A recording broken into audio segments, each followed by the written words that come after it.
The prophet of thought. Open your mind. Open your mind. Open your mind. Open your mind. Open your mind.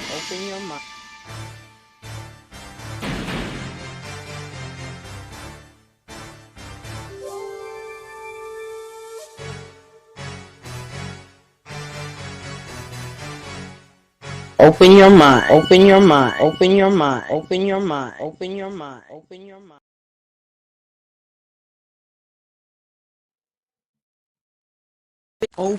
Open your mind. Welcome, Frank, and Ropes.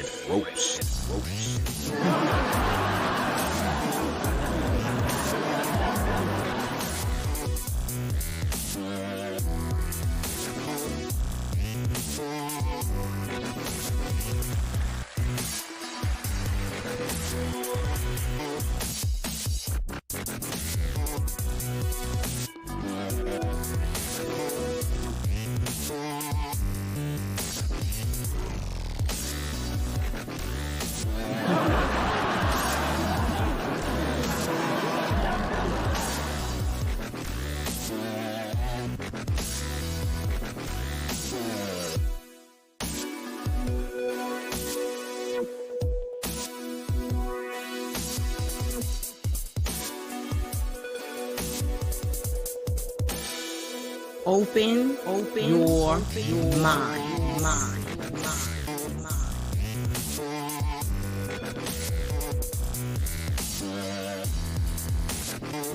Frank, and Ropes.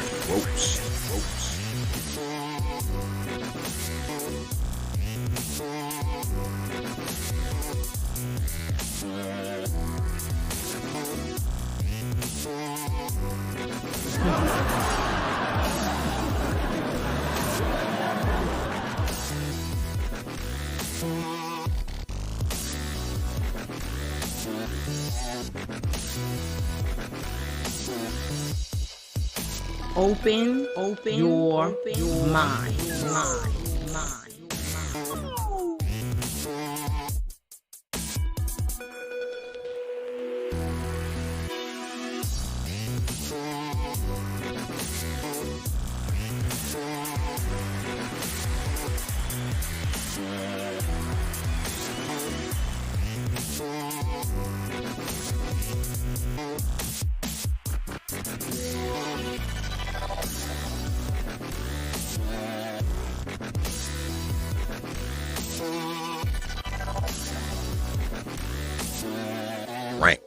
Frank, and Ropes.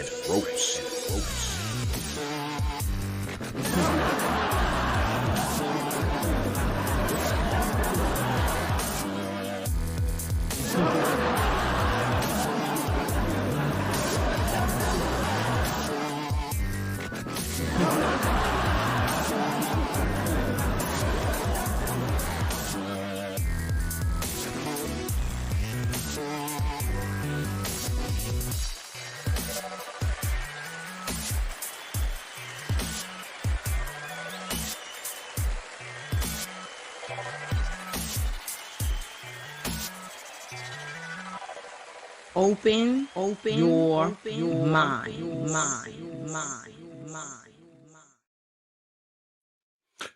And peace, folks, and welcome back to another edition of the Popular Thought Series right here on the old T.P.O.T. YouTube page. I'm your host, X, of course, but you knew that already. That's why your black asses are here. But yeah, tonight, we're going to lighten it up a little bit tonight. Y'all know we do the ranks and roast on Saturday night.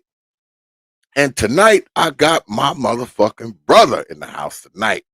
The one, the only, JSHine is here. And, we're going to come up here and chop it up. And anybody who wants to come up in here and challenge my brother, you already know what it is. Hey, what's good? Lady Jazzy and Lady Nicer, and who else is in here? Can't see y'all. I'm not putting my damn glasses back on. But yeah. So that's what we got going on tonight, good folks. But y'all know before we get started, I always start the show with thanking you, good folks, for your likes, shares, views, subscriptions, and of course, your hard earned nickels, pennies, dimes, quarters, and 50-cent pieces, because you don't have to do it. You don't have to come to these damn streams every week. You don't have to like these videos, watch these videos, and you damn sure don't have to drop your hard earned coins. But you good folks choose to do so. You choose to support this page. You choose to watch these videos. And I want y'all to know that I don't take it lightly, because I don't take you lightly. This channel has grown quite a bit over the last year or so. And I know it's because of you good folks who hang out there and you good folks who hang out in here. All right. I want y'all to know, man, that I'm humbled, I'm honored, I'm thankful, and I'm grateful for all of it. All right. And not just your damn money. Now, don't get me wrong. I like money now, but not just because of that, man. You know, I got people who've been following me ever since I had about 10 damn subscribers. And y'all all know who y'all are. And I want y'all to know, man, that I'm thankful for all your support, man. And I don't just say it to kiss your black butts, because by now y'all done followed me long enough to know I don't kiss your butts. I say it because I genuinely mean it. And I just want y'all to know, man, that I thank you. All right. All right. So let's get at it. My man JSHine will be here momentarily. And yeah. But in the meantime, if you wish to come through and you want to get on up here and rank and roast with my good brother JSHine, there's the email. It's profitofthought@yahoo.com. That's profitofthought, one word, no caps, at yahoo.com. If you wish to come up here and roast with my brother. Now, let me warn y'all, do not take Brother JSHine lightly in the roasting game. Do not. Do not take Brother JSHine lightly in the roasting game. I'm just saying. Yeah, man. This week's been crazy, especially in the political front. I got a special video, man, coming down the pipe for y'all, man. Hopefully y'all watch it. It's got something to do with politics, something that I haven't seen too many brothers talking about. So I'm going to talk about it. I think it's something that needs to be talked about, and I think y'all are gonna like it, man. So look for that to be coming within the next day or two. I might finish it up tomorrow. It all depends on what's going on. Believe it or not, tomorrow's Sunday, and I actually got to do some work tomorrow.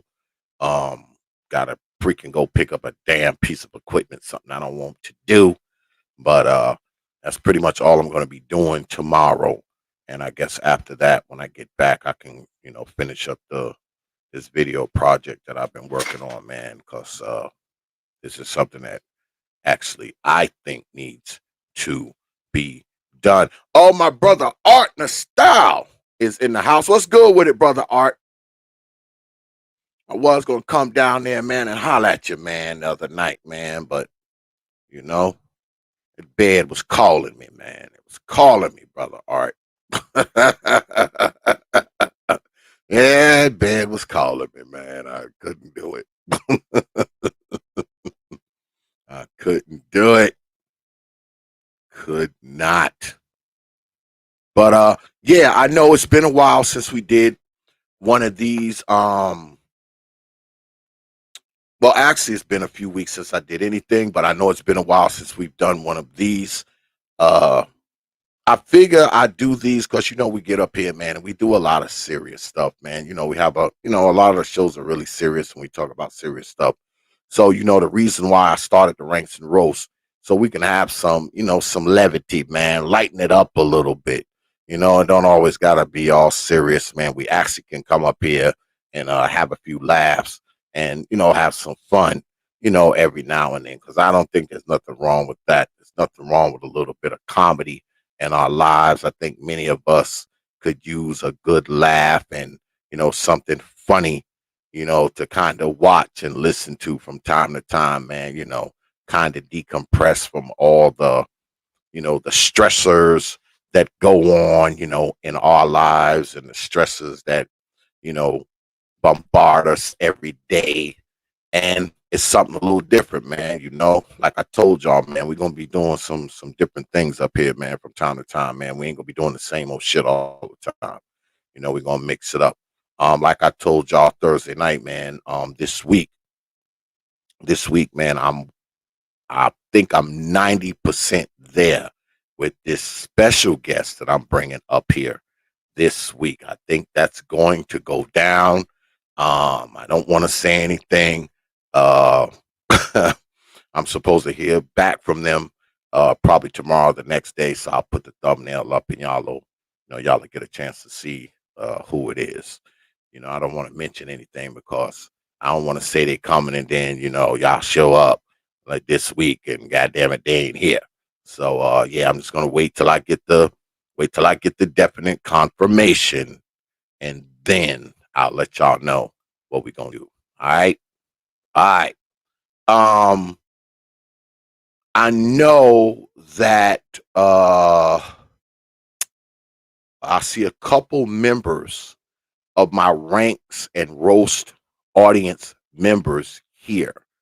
What I'm gonna do is I'm gonna see if anybody steps up.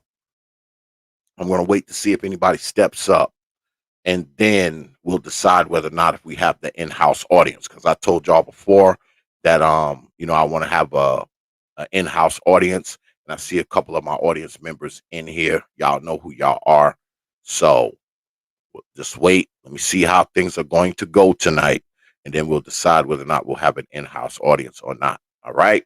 So you already know your number, you know your spot. So just hold your horses. We're gonna see how it goes tonight. All right, y'all. Because right now I'm waiting for my brother to come up in here. I guess he'll be here in like another 5 to 10 minutes, and we'll get this thing started. Unless there's somebody out there who wishes to come up here, who wishes to come up here and get themselves going. Now y'all know the rules of the ranks and roast things. I don't want to have to go. Yeah, see, brother JSHine is here already. He said he'll be in 5 minutes.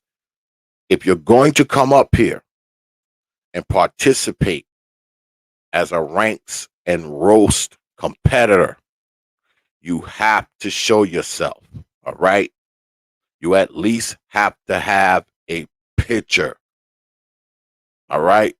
You have to have a picture of yourself. You can't come up here showing your car or your dog or your cat or your house or some bullshit avatar. No. Because whoever comes up here, if they're showing themselves and you want to participate in it, you're going to have to show yourself. You can't sit up here and roast on a brother. All right. You can't, yeah, brother, Exomatic. You can't show a picture of your damn mama's basement. No. That shit ain't gonna work because the person is gonna be showing themselves, right? My brother JSHine, there's his picture right here. So guess what? You're gonna be able to roast and bust on him. So guess what? He has the same right. All right? That's only fair. That's only right. All right? You can't sit up here and be talking about how somebody's face look and you showing them your damn car or your damn house or that shit ain't gonna fly. All right. So if you come up here, I better see a goddamn picture. Or I'm not even letting you up here. If I don't see you on the camera, if I don't see a picture, don't even waste your time. I'm not letting you up here. All right. We're not going through that shit tonight, y'all. We're not. You understand? Now, if you want to come through, there's the email. All right. There's the email, properthought@yahoo.com, properthought@yahoo.com. If you want to bring your ass up here, I better see a picture. I better see you on camera. I better see something. All right. All right. Here go my brother JSHine now. Brother JSHine, man. What's up, bro? What's good with it, man? What's going on with you, man? Same old shit, man. What's good with it? Shit, nothing, chilling. Yeah, old man status. Staying out of trouble. Staying up the streets. All right. Yeah, I saw you, man, bumping down through Germany and shit, man, on Instagram. Oh yeah, I did that for C Boogie. C Boogie had posted something on Instagram about New Jack Swing, and I remember I had that video in my phone when I was riding to listen to New Jack Swing. So I actually put that on the gram for Boogie. Oh shit. Yeah. But you know, yeah, man, I gotta start putting more shit on Instagram. I got so much shit in my phone, you know, to show. I mean, I got thousands of photos in my phone, videos. I need to start putting more on Instagram. I just don't be on internet like that. I spend most of my time on the internet fucking with y'all on YouTube. Yeah, I don't really be on the gram like that either. I've been on it more lately now because, you know, every now and then I got like 3 videos. You know, I've been throwing a few short videos up on there, but I don't really be on Instagram like that. When I go through it, when I see people that follow me, you know, I follow them back, you know, because I always say, you know, you follow me on Instagram, I'll follow you back no matter who you are. And, you know, I go through there to see, you know, who follow me, but I don't have shit up there. I got like 3 videos up there. That's it. That shit, I don't have anything up there, man. I just had that shit to be having it. Teach convinced me to have that shit, man. I never had an Instagram, man. She's like, oh, you know, you should do an Instagram. Yeah, I ain't fuck with Instagram like that, man. Yeah, man, I ain't fuck with it like that. Brother BMT in the house. I see Booker TV. Go ahead. I just started fucking Instagram like that. You know, but you know, I'm gonna start putting more shit up there, man. So anybody want to follow me on Instagram? My shit is open. Ain't no, you know, permissions, requests, none of that shit. Just follow and, you know, and check out what I put up there. Because whatever I see in the world, I'm gonna put that shit on Instagram. I'm gonna start doing that. And I travel a lot, so I don't really do like Twitter like that either. I mean, I have a Twitter, but I don't really be, you know, on that shit like that, man. I use Twitter sometime to reach out to certain guests because that's the only way I can like get at them. But I don't even really I haven't been on Twitter like that, man. I haven't been on Twitter since 2016, 17. I've been on Twitter and forever. Yeah, because to me they glossed. To me, they just knock offs of Facebook to me. So yeah, like it's too much, man. I don't be on Facebook like that neither, man. Nah, I don't have that kind of time, man. You know, like when I hop on panels, sometimes it be late at night, but it's early in the morning for me. So like I'll jump on a Charles Faulkner panel. I'm teleworking. You know what I mean? If we wasn't teleworking with this COVID shit and I had to be in the office, you know, I work in secure facilities, so I can't have a cell phone in like that. I wouldn't be around. I would hardly be around. You know? So you know, this COVID shit is the only thing that keeps me even viable or available on this fucking YouTube shit. But with that being said though, you know, breaking news. You know, about a couple months, man, I'm gonna have to back out of this shit all the way. Yeah, you told me that. You told me that. Remember, we talked about on the phone. You know, because yes, I gotta focus. I gotta I'm trying to go do something that, you know, I got an itch I have to scratch. I'm trying to get this money, so I gotta focus, and that's how I am. And I got a kid that's about to go to college. You know what I mean? So, you know, I got other things I need to work on. Every now and then I might upload some shit and I might come through every now and then, like, you know, once in a while, you know, I'll come through your spot, of course, you know, but I'm not going to be sitting on panels. I'm not going to have time for that shit. Yeah. At all. Shit, real life shit going on. Yeah, man. I got to focus. Yeah. I got to focus. And this shit's going to be just foreign to me, man. Yeah. But anyway, man, I've been in this space for 5 fucking years, man.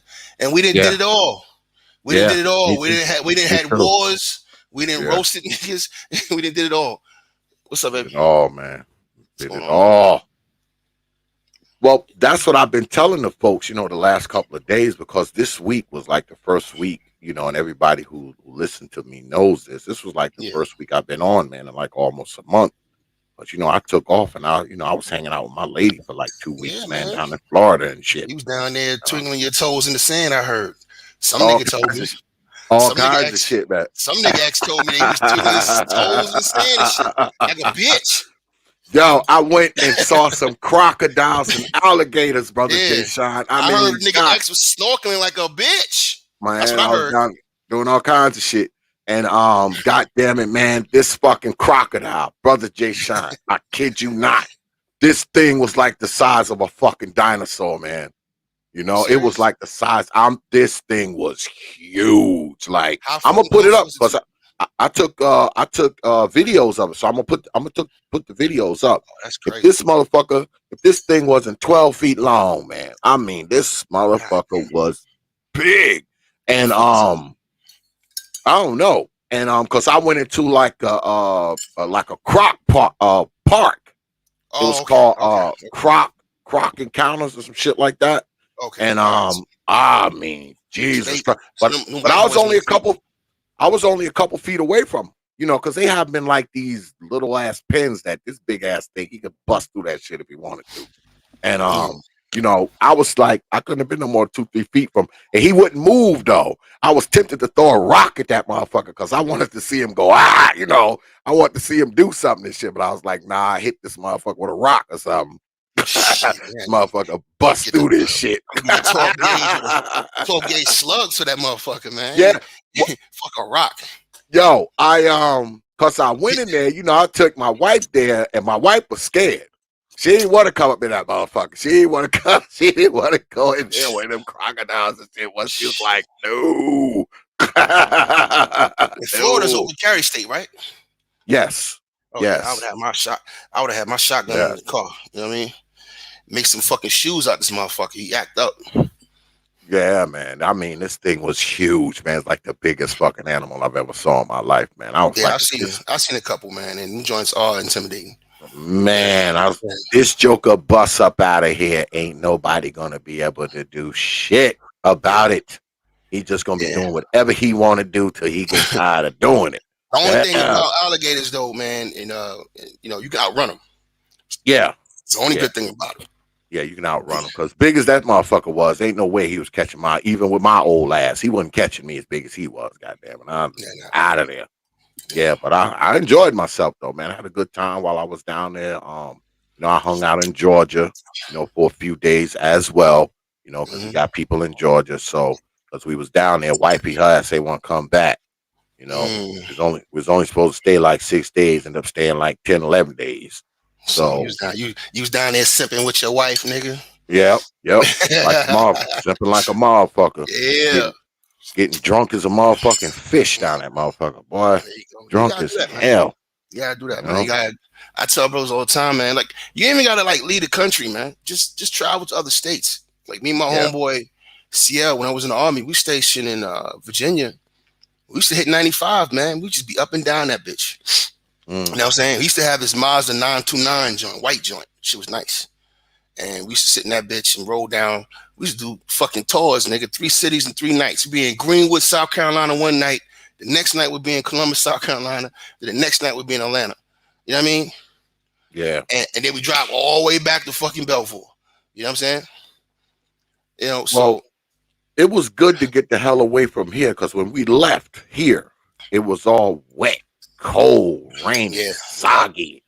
I Got was just down about to say there, that. boy, it was sunny as hell and bright, and the Yep. trees was green, and man, just didn't need Yeah. no coat, none of that shit, man. And it was warm and sunny like that the whole time we was down there. Wasn't one Yeah. rainy In day, the one, wintertime, it was man, I'm nice, man. always running somewhere warm when it's wintertime. Nice. Yeah, wintertime, you You know? got to go somewhere warm, man. You Yeah, man, it know, was nice. November, December, January, and that's off-peak season too. Mm-hmm. Especially like right now, January, off-peak season, you can catch a dope ass, deal on a cruise, nigga. And I'm Yeah. gonna tell you something crazy. Let me give y'all some game. I thought cruises for old people and couples, right? So my mom would always try to get me to go on that bitch. And I was like, I ain't going no fucking cruise, man. Come on, man. That's just for old people and couples and shit. I ain't doing no lovey-dovey shit. Fuck these hoes. So my mom was like, you crazy. And so one day I finally broke down and went, because some people posted went and they had slots and they needed somebody to come in. You know how you do them group deals. So got my homeboy to come with me. My homeboy Double D Owens, Dirty Dick Owens. That's my homie. You know, and so he came on a cruise with me. It was out of Puerto Rico. So the shit was a 7-day cruise, and that shit stopped in St. Thomas, Dominica, or Barbados, and Aruba. All right, and that was my first cruise ever. And I had a fucking ball, X. I had a ball. I had a fucking ball, man. I had a goddamn ball. Let me tell you when this was happening. This cruise was happening when the 40 version DVD was out, because that's what I had in my bag. He was watching that shit in the cabin in the cruise, and we just meet people on the cruise, man. We had a good time. You know, I got pictures and everything I could show from that shit. I had a real good time, man. You know, I didn't. You know, you eat when you want, you sleep when you want, fuck when you want. I mean, it's a real good time. And I didn't know it was going to be that much fun. And it's just like party ships, ain't they? They're like party ships. Man. I recommend that shit, man, to anybody. And to tell you something else, too, about doing a 7-day, 8-day cruise, it feels like a long time. You know what I mean? If you do like a weekend cruise, I don't know if you're really getting anything out of it. You know what I mean? I recommend 5 days or more, because, you know, you got all this checking in and, you know what I mean? Especially if you go in different countries, you got to do the visa shit. You know, customs, all that stuff when you're checking in, long ass lines.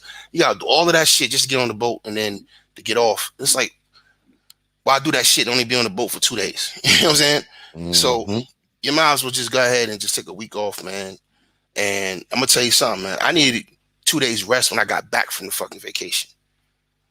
That shit was action packed. We was riding ATVs in Aruba. Had a brand new pair of Air Force Ones I fucked up because I was trying to be cute. You know what I mean? And you know, Aruba is like it's like it's a desert island, but the sand is like clay when that shit gets wet. You know what I mean? And that shit fucked my sneakers up. So I just I literally threw them out at the beach. You know, so we went past this lighthouse into the beach and all that. Fucked my sneakers up, man. But I had a real good time, and I see why that white bitch came up missing in Aruba. What? I see why that white bitch came up missing. I was in Carlos and Charlie's, nigga. I got photos. I was in Carlos and Charlie's, all right? The white bitches, old white bitches too. I'm talking about on the fucking tables dancing with their dresses up. Motherfuckers running around with a fucking tequila and a squirt bottle squirting in your mouth. And I'm sitting in the middle of this shit. It's just me and 3 black women. No, me, my homie, and 4 black women. My homie, this black chick that he met on the boat, and then these 3 chicks I met on the boat. And we just standing in the middle of white fuckery. All right? It was just I'm like, what the fuck was that teenage girl doing in this bitch? That shit was wild, fam. You talking about God, what's that girl? I'm talking the last place that bitch came up, you know, was seen was in Carlos and Charlie's, and I see why she came up missing. All right, that shit was wild as fuck in there. She probably ain't had no business in there in the first place. Nah, but that's what white people do. They let their teenage kids go to Mexico and Aruba, and they act like adults. These kids be 16, 17 years old, and they be out there getting high, getting drunk, all kind of shit, or some girls going wild shit. You know, so if you're a predator, you gonna look at a spot like that. You catch a young girl slipping out there, drinking, drunk, whatever, she gonna come up missing, because they out there partying hard. I'm talking about hard, man. I'm talking about like it was like a fucking movie in there. It was like a fucking movie. I'm like, these people off the chain. They never find her. They never found her body, did they? They never found that girl. What Patrice O'Neal said. Found her. Yeltsin, whatever his fucking name is, he kills bitches well. All right, because he killed another chick in Peru. That's what he does. All right, that's a line I got from Patrice O'Neal. He kills bitches well. You know what I'm saying? Wow, that's an international murderer. Yeah. Yeah, she never. They never found her, man. They never found her. You're not going to. Ever. Not out there. Not out there. It's an island. You're not gonna find a bitch out there, man. That the current catcher, she gone, man. Yeah, out of there. She gone. She out of there. Yeah. There you go, brother. Terrence B. Natalie Holloway was her. Natalie Holloway. Right. She, Right. the little angel. I miss Producer Neil. Producer Neil, rest in peace. That motherfucker crazy. I don't know if y'all seen his last special when he went in on that shit. But look, man, I had a good time on that cruise. My favorite spot, I probably would buy a house, is Barbados. Barbados is a black island. The water is good. And the reason why I'm saying the water is good is because if the water's too salty, you can't really enjoy it. All right. Yeah. So I did the jet skis out in Barbados. Cool. Jet skis in Aruba? Fuck no. That water burns your eyes, man. It's too salty. So by Barbados, there's a bunch of niggas out there on the beach, dread niggas smoking weed, a few dollars for the jet ski, and you go have a good time. You come back, go to a Barbadian store. They make their own beer right there. They can't wrap the fucking stick on it straight, but the beer be good. You sit out there in the hood. It's all love in Barbados, man. I like Barbados. Well, if y'all don't know about Barbados, then you're missing out. Yeah, I might have to take a jaunt there one day. Yeah, I recommend Barbados. Barbados is cool. Take a jaunt out there. That shit feel like home, nigga. I bullshit you not, man. Barbados is a black island. The currency is stable. The only problem with Barbados is they still belong to the crown. All right, they're still subjects to the crown. So if you buy property out there, you really giving money to that old bitch in England. But anyway, it is what it is. But I would retire there. I would literally buy a house in Barbados and live my days out, until I die in Barbados. I'll be cool with that. It's a beautiful place. Yeah, man. It's always good, man. It's all black too. All black. Get away from the freaking hustle and bustle, man, of work and problems and issues and your grown ass kids, whole nine. Cause with me and my wife, like, we didn't tell nobody, man. We just kind of bounced. Oh, so y'all just went. Y'all two went. What? So Man, out of here. Okay. Out of here. We ain't say shit to nobody. So you weren't worried about the house getting fucked up while you were gone? Nope. Shit, it's insured. Shit, it's insured. Out of here. I had to, I just had to make arrangements for my dog. That's pretty much it, And the crazy thing is, man, we went to when we got to the hotel, motherfuckers had dogs. I was like, damn, I could have brought my damn dog. See, you don't think white. You gotta start thinking white, man. You gotta think white, man. Motherfuckers had their dog at the motherfucker. White people take their animals everywhere, fam. No, they got their dog walking around the pool with the motherfucker. Yeah. I'm like, damn, man, why the fuck I was telling my wife, I was like, damn, I could have brought the dog. Shit. When you flying on planes, regular commercial, there's usually animals underneath because people are transporting their animals all the time. Like I'm out here in Germany on assignment. So one of my coworkers is old, a white lady who just retired. She had these two dogs. I met her. We went by a house one time. Took my daughter down and met her husband. It was very hospitable to us. And so I met her dogs. And then it was a whole process, man, to get them, to the States. And lots of paperwork. I'm looking at the logistics of that. I'm like, God damn, man, this all because white people love animals. Yeah. You know what I mean? Yeah. They got a whole economy for this shit. Yeah. A whole process, paperwork, all kind of shit. Doggy sitters, it goes to a place, they watching for you because you got to send the dogs way ahead. So the dogs are like back in Texas where she moved to, like a month before she got there. You know what I mean? So these people got it, they take a video chat. You come online, they got videos of the dogs. You can check in on your. I'm like, God damn, all this money being made off dogs. All of that for a mutt. All of that because motherfuckers love their animals, man. They got a whole economy around this shit. Yeah. Yeah. I'm definitely if we go back there, I'm definitely bringing my mutt with me. I'm bringing it. Yeah. Most hotels let you bring animals in, man. Yeah, man. Cause shit, we was walking, man. We got in, man. One night, man. Big ass, woo, woo, woo, woo. Like, God damn, they got dogs in here. I get up the next morning, I see white people walking their dogs around the pool and shit. I'm like, damn. I go to hotels. I usually stay at hotels. I stay at hotels that are either pet free or some of the rooms are pet free. Mm. and then put me in a pet-free room because the dander, I can't do none of that shit. Yeah. I can't do the dander. Some dogs are okay. I can't do cats at all. You know what I mean? Yeah. I start turning into fucking Will Smith on Hitch. If it's a cat in the house, you know what I mean, with the swollen face and shit. Man, I start turning. You ever watch The Howling? Remember The Howling back in the 80s? Yeah. I start doing that old school transforming shit. Yeah, my face start puffing up. I can't do cat, man. You know what I mean? I literally broke up with a beautiful girl over a cat. Damn. Over a cat. Damn. What, she want to get rid of that motherfucker? Nah, she's trying to hustle the cat in my life. I'm like, do you understand? I can't be around a bitch. There's nothing to negotiate. You know, she being quiet and shit. And the next thing you know, like, I come over her crib. She was staying in DC, the bartender chick. I go to the crib. I'm like, yo, why is a cat running around the house? Oh, I just thought maybe you might get used to him. I'm allergic to cats, bitch. What do you understand? Get this motherfucker out of here. You understand me? I'm sitting here. I'm sitting here. I'm like, my throat is starting to get scratchy. You don't see I'm uncomfortable. You don't see I'm not right. You know what I mean? My fucking neck is itching. I'm over here. I'm looking like a crackhead in here. I'm scratching it. Like, what the is this? And the fucking cat runs out. I'm like, oh my God, there's a cat in here. I'm all over the couch where this motherfucker probably been lounging. Mm-hmm. Yeah, man. Get me up out of here, man. No dick tonight. What is this on the screen? Is this breaking news? Breaking news. Brother Terrence B, my man, he said, Brother X, not to go off topic, but I should have listened to you. We broke up now. I'm stuck trying to pawn this ring. I told you, Brother Terrence, you didn't listen to me, brother.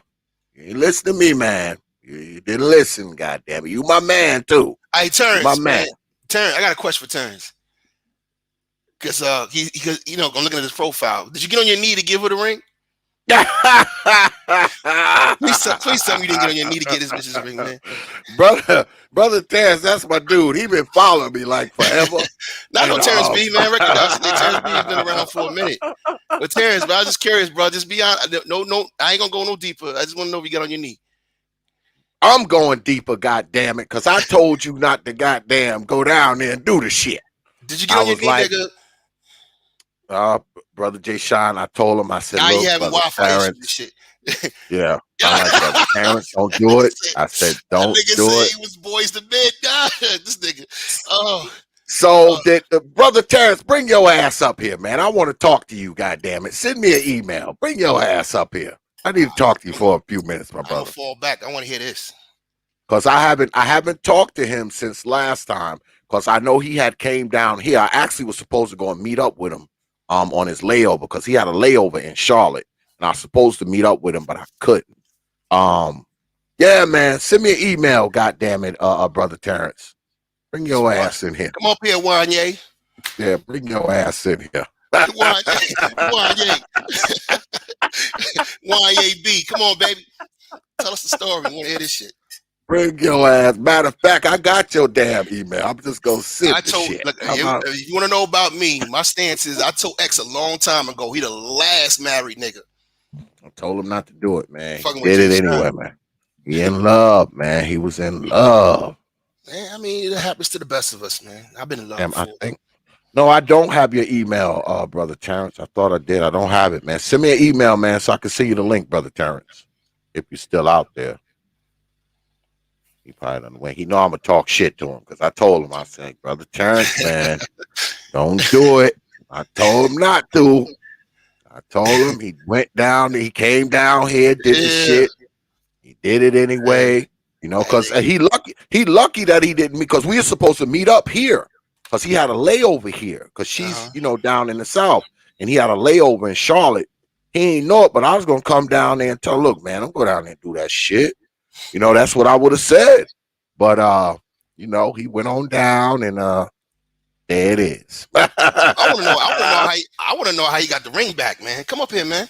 I got a question. I got inquiring minds with a no. How'd you get the ring back? Oh, now he leaving. Now he about to step out now. All right. He said give him 20 minutes. All right, it's cool. All right. Yeah, it's cool. Bring your behind up in here, though, brother Terrence, because we need to I want rap. to know brother. how you did. I want to know logistics. Yeah, we need to rap, man. Yeah, We need to rap, how'd you brother. get the ring back, bro? I want to know how you did that shit. See, I'm gonna try to get him some dignity back. All right. See, he did some real cool, slick shit and got the ring back, nigga. You know what I mean? That's what I'm saying. We're gonna give him some points for that. Mm-hmm. But Wanye B, come on, man. 20 minutes. Wanye B. So if anybody wants to come up here on the old ranks and roast, I see brother TVA out there. I know he want to get up here and try to roast. I know he do. If you want to come up here, you got to send me an email. And like I said, you got to be willing to show your damn face, show your picture, something. Do not show your house, your dog, your car, your damn bedroom, your foot. No, you need to have your damn face up here. So who can we roast? If we just only people on the panel, or we could just roast celebs? Who can we roast? What we usually do is people come up and they roast each other most of the time. But we can do that too. You know, we can do that too. It's up to you. It's up to you. You know, there's a lot of goofy shit going on out here in the news, man. Yeah, man. A lot of goofy shit going on in the news, man. Yeah, because we are in crazy times right now, man. We are in crazy times. Yeah. I don't know, man. I don't know. Yeah, have you been keeping track? I actually just, listened a little bit to that Teeny and T.I. and Tina shit, tiny shit. Oh yeah. My wife, she been followed it, so I hear about shit all the time. Okay. I watched my first video on that shit today. Some chick named Impressive. She had a little bit of tea on it. I try to stay away from that kind of shit, man. But yeah, but T.I. the homie, you know what I mean? So I had to fuck it. I had to break down at least, dip in a little bit to see what the fuck is going on with these weirdos. But we knew they were sex weirdos. Yeah, because they were down here. All right, they were down here about 4 or 5 years ago, and because they do the CIA shit down here, and it was some rumors then that they was that wifey was luring chicks into the hotel room. And now y'all know why he was Piggy. Now y'all know. Now you understand why he got the chick with the snout, nigga, because she gets down. Yeah. She brings them in. That rumor was here when they were here, because they came down here about 5 years ago, and it was some bullshit. She's like a 2-year-old, lesbian. She's a 2-year-old lesbian. She eat. She eat. Yeah. I eat. Well, I'm not mad at them. If they abused people, that's one thing.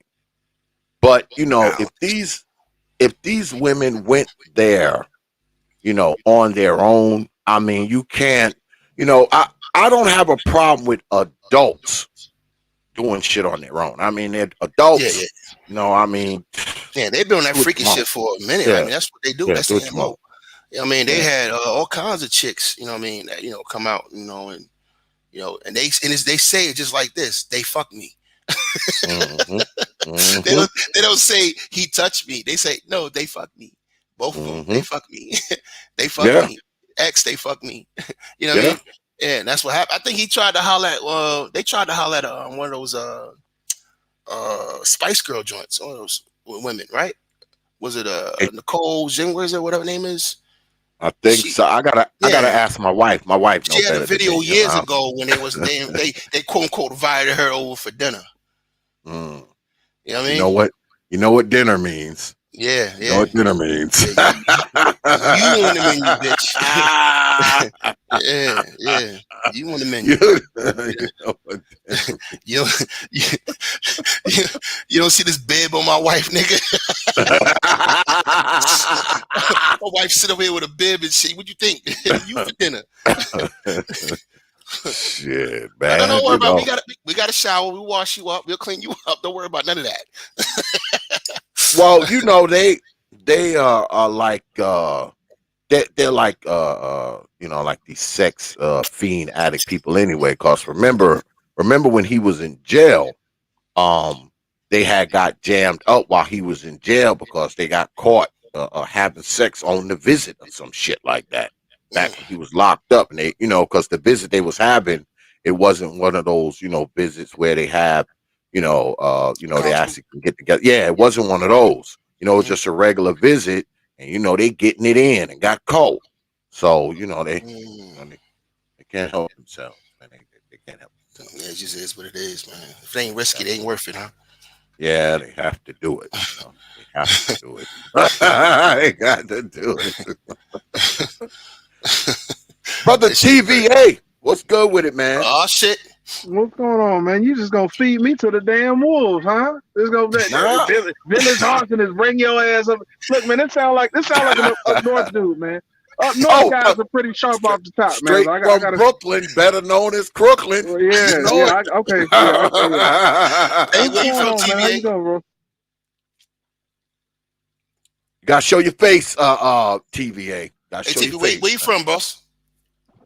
I'm from Georgia, man. I'm from down south. Okay, Georgia boys. I was cool jumping up here with Fantastic, man. He's from Macon, so we slow it down south. You know how it is, man. But these up north guys are pretty sharp off the top, man. So I appreciate you having me on, man. Oh, absolutely.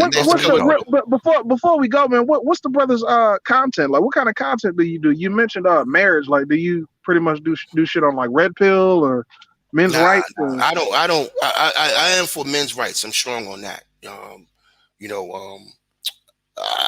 a what you call a nigga science man. I'm a different animal. I don't subscribe to none of these pills, none of that stuff. Because to me, all of it's about manhood. You know what I mean? And about men. I'm a knock down, knuckle dragging patriarch. I believe in men having power, men being in charge of shit. Because we're the providers and the protectors. You know what I mean? But are you coming? I don't mean to cut you off, but are you coming from a religious perspective, or are you coming from a like where? I'm just coming from an old school. Look, my people are from Georgia. You know what I mean? So even though I grew up in Brooklyn, to give you some background, my grandmother is from Savannah and my grandfather is from Macon. And they moved to Brooklyn with young children, one of them being my father. So when I'm sitting in Brooklyn, even though I'm coming up in the 80s, in the streets in the 80s and 90s, but I'm still in my grandmother's house eating salt pork and okra. You understand me? Yeah, right. Okay. You know about chitlins and fried chicken and cream of wheat. And you don't eat the dressing separate from the goddamn cranberry sauce like other folk do. You put it on the shit, right? I put it on the motherfucker. They don't make no sense. There we go. Yeah, that's sacrilege. I don't know what the fuck niggas talking about. So I grew up with Southern women. You know what I mean? So I was raised by those women, and those women gave me hardcore codes and standards. You know what I mean? And I can't get away from them. It's hard for me to see how those women were and then accept what the fuck's out here now. You feel me? So, that's my position on shit. Now, how do you plan on having a patriarchy in this particular system with all of this power that this system gives women? How would we ever have a strong patriarchy in this system? But well, we can't have it if we cis women. We can't have it if we're not, we want some regular individual shit. You feel me? The way we have patriarchy, because I've seen it in small pockets of men. You see it with the gangsters, right? You see it with Crips and Bloods. They rule with iron fist. They women in pocket. Not to use them, as a good example, but to even use brothers who have lots of money who are ruthless, right? The reason why they get away with and they have women in pockets because they're on code with each other. And that's what black men don't have anymore. We don't have a code. See, back in the 90s, we slipped off into this Jodeci shit, this fucking H-Town shit where we just wanted to fuck hoes all the time, not knowing that we became pleasure dogs. You understand me? Because that's what women get out of sex. So they get pleasure, don't they? Last time I checked, when she rolling her eyes, rolling back of her head, and her legs are shaking, she's in ecstasy. So that's something you're actually giving to women. We don't look at it that way no more. And because we want the sex so much, we cater to a lot of the bullshit that's out here. We created a lot of this fuckery. We tolerate a lot of it. And we got to stop tolerating that. When sisters deal with us, they got to know what they're dealing with. And the problem is, I could be the way I am. You could be the way you are. But it's going to be a simp out here ready to save one of these hoes. You see what I'm saying? And that's the problem. That's the fucking problem. All right? Like, for instance, like say you got a baby mama, right? Just say you have a baby mama. and I'm dealing with her. She's older now. She's like her early 30s. I like her. Before I get serious with her, I need to step to you, brother, because I'm going to be around your child. That's a code of conduct. Do we do that? Nah, you got a bunch of motherfuckers over there cheerleading with the bitch while she trying to take you to the court. I don't mean to cut you off. But is he only breaking up for me? I think I need to refresh. That's why I kept cutting you off before, brother. And I'm real sorry, but it's like it's choppy on my end. Nah, am I breaking up?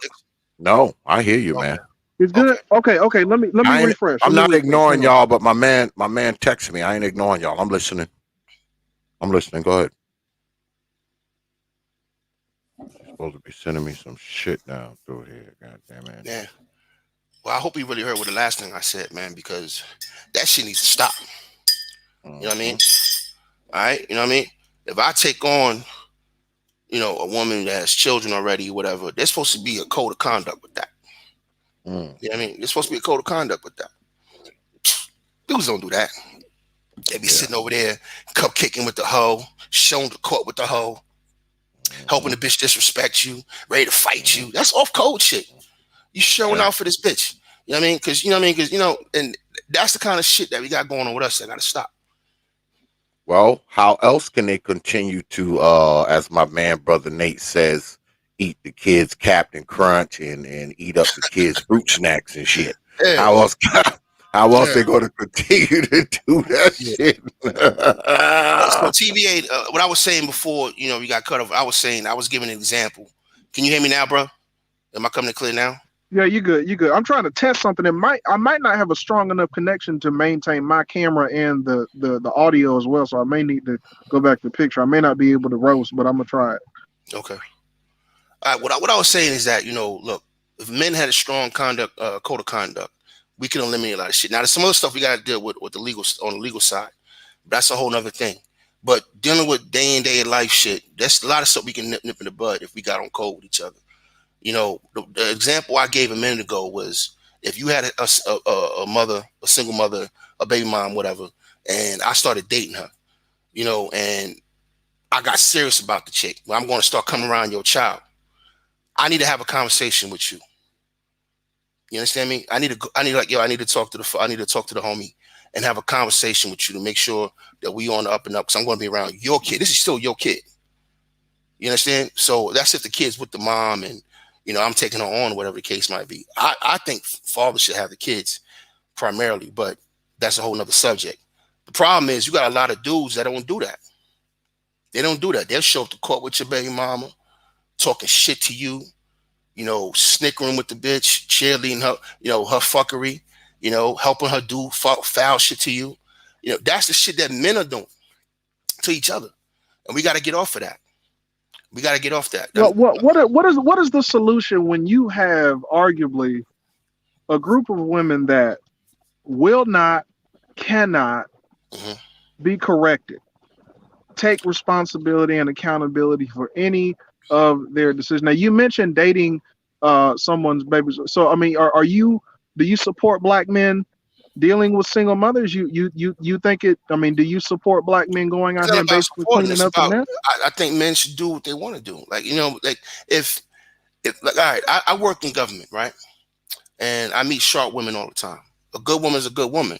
If a woman was married at a young age and got divorced and she had a kid out of the situation, I'm not going to hold that against her if she's a sharp woman, because it's hard. Let me tell you like this: there's a lot of ain't shit bitches out here who don't have kids.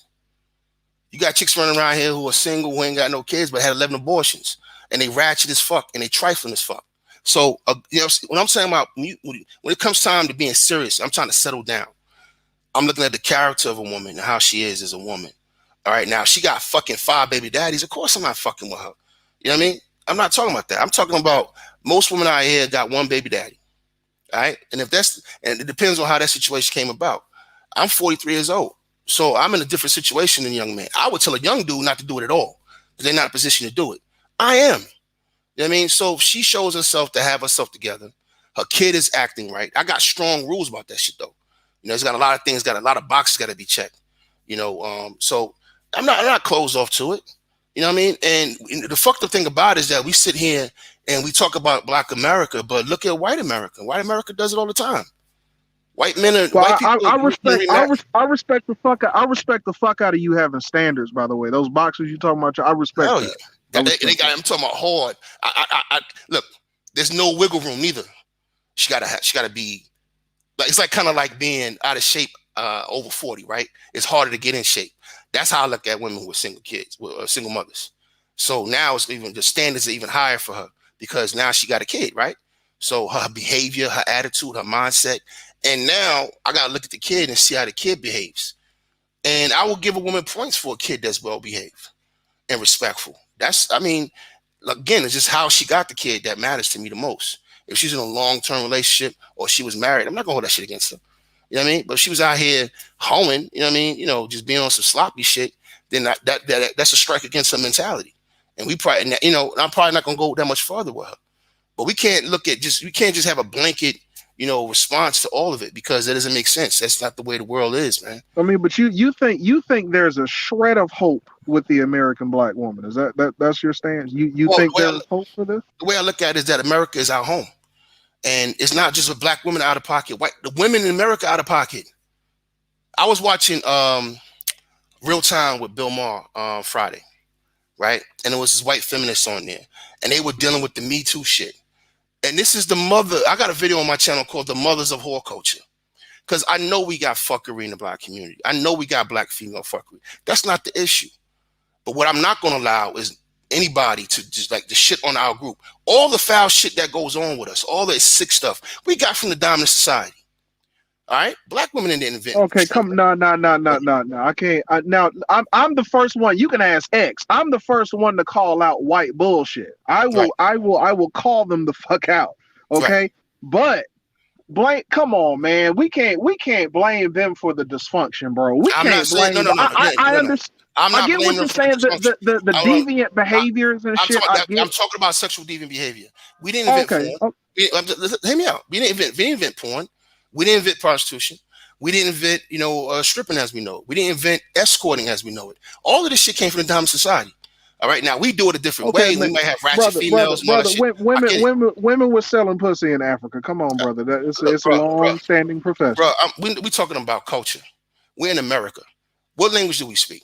You see what I'm saying? What we got, and a lot of fucked up shit we learned from these people. All right, let's keep that 100. All right, now that it gives us a like what? No. Like what? What do you give me a specific? Everything. Let's get women out the picture. Let's talk about gangsterism. Where we get that from?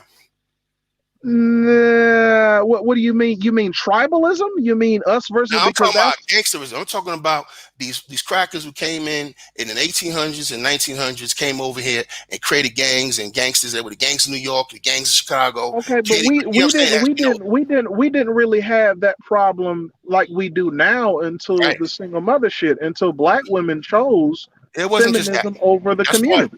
That was part of it, but it wasn't just that. There was other things that played too.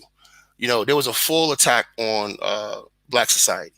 All right. Okay, then why don't other communities that were also in this same country, the Jewish community, the Asian community in this country? Now, look, I'm not saying these other communities are perfect.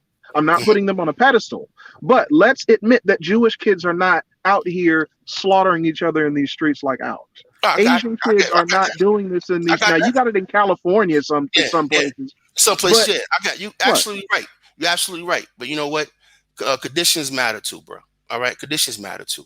Because if you want to go there, I live in Northern Virginia, and there's a bunch of black people in Maryland, some of the richest black people in Maryland, and you got all these suburban areas in Maryland. You got all these black suburban areas in North Carolina, South Carolina, Atlanta. Why are they not killing like they are in Chicago? You see what I'm saying? So you can't just look at black people with a blanket. Well, for one, a lot of the times the women in those suburban communities have not chosen feminism and the government over the father of the That's kid. not true. That's not true.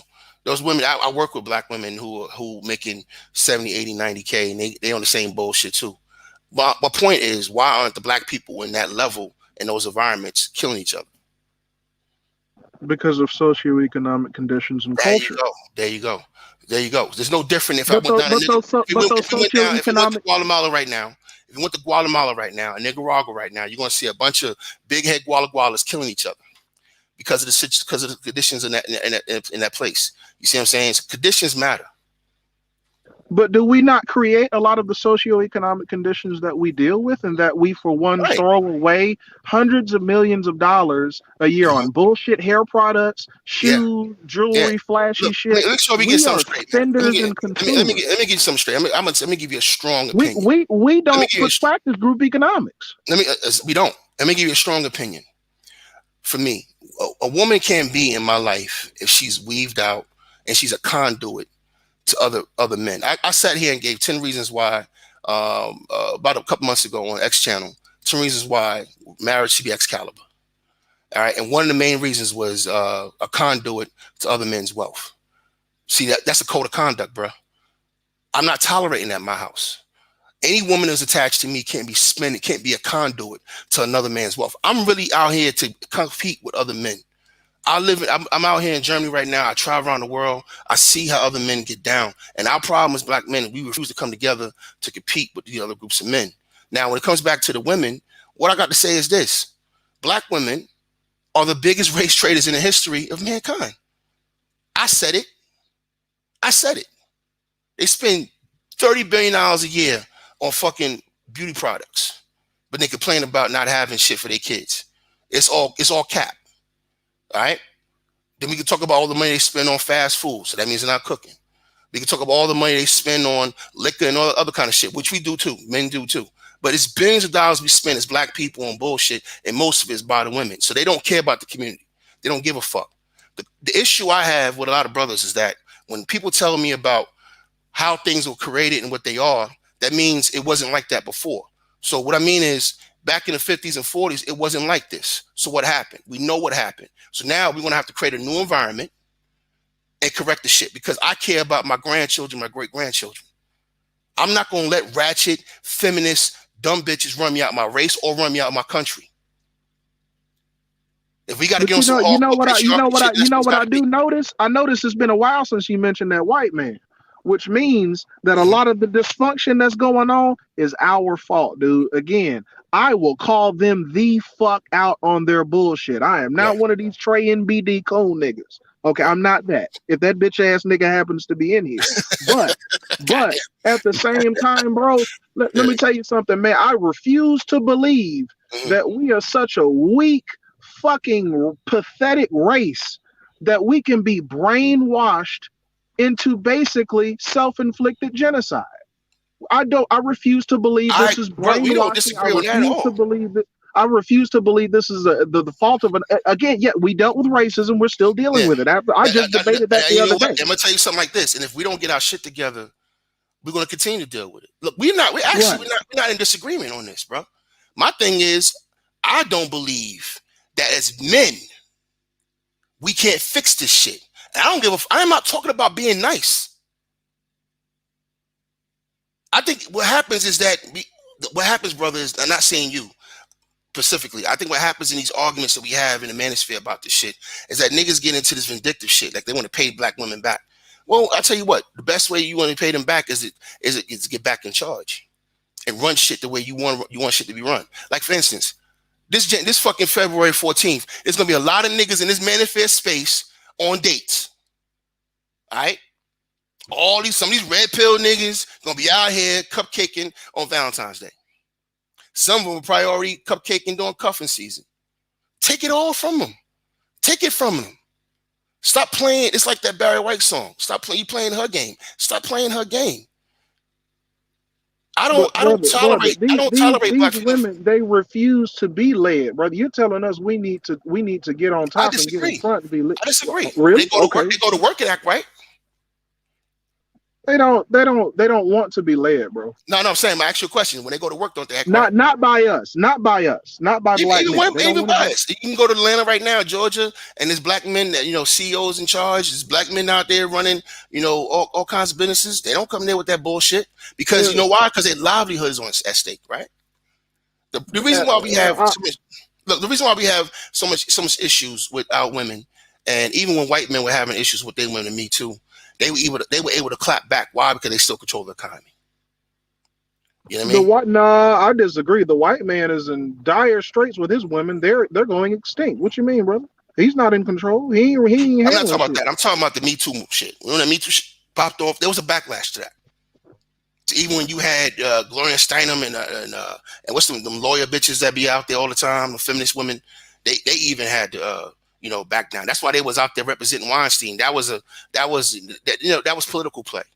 Okay. I just have an issue with people trying to imply that white men somehow white man got his woman under control. No, hell no. White woman slaughtering his baby. She's out of pocket than a motherfucker. Right. She's the most disrespectful female on the planet.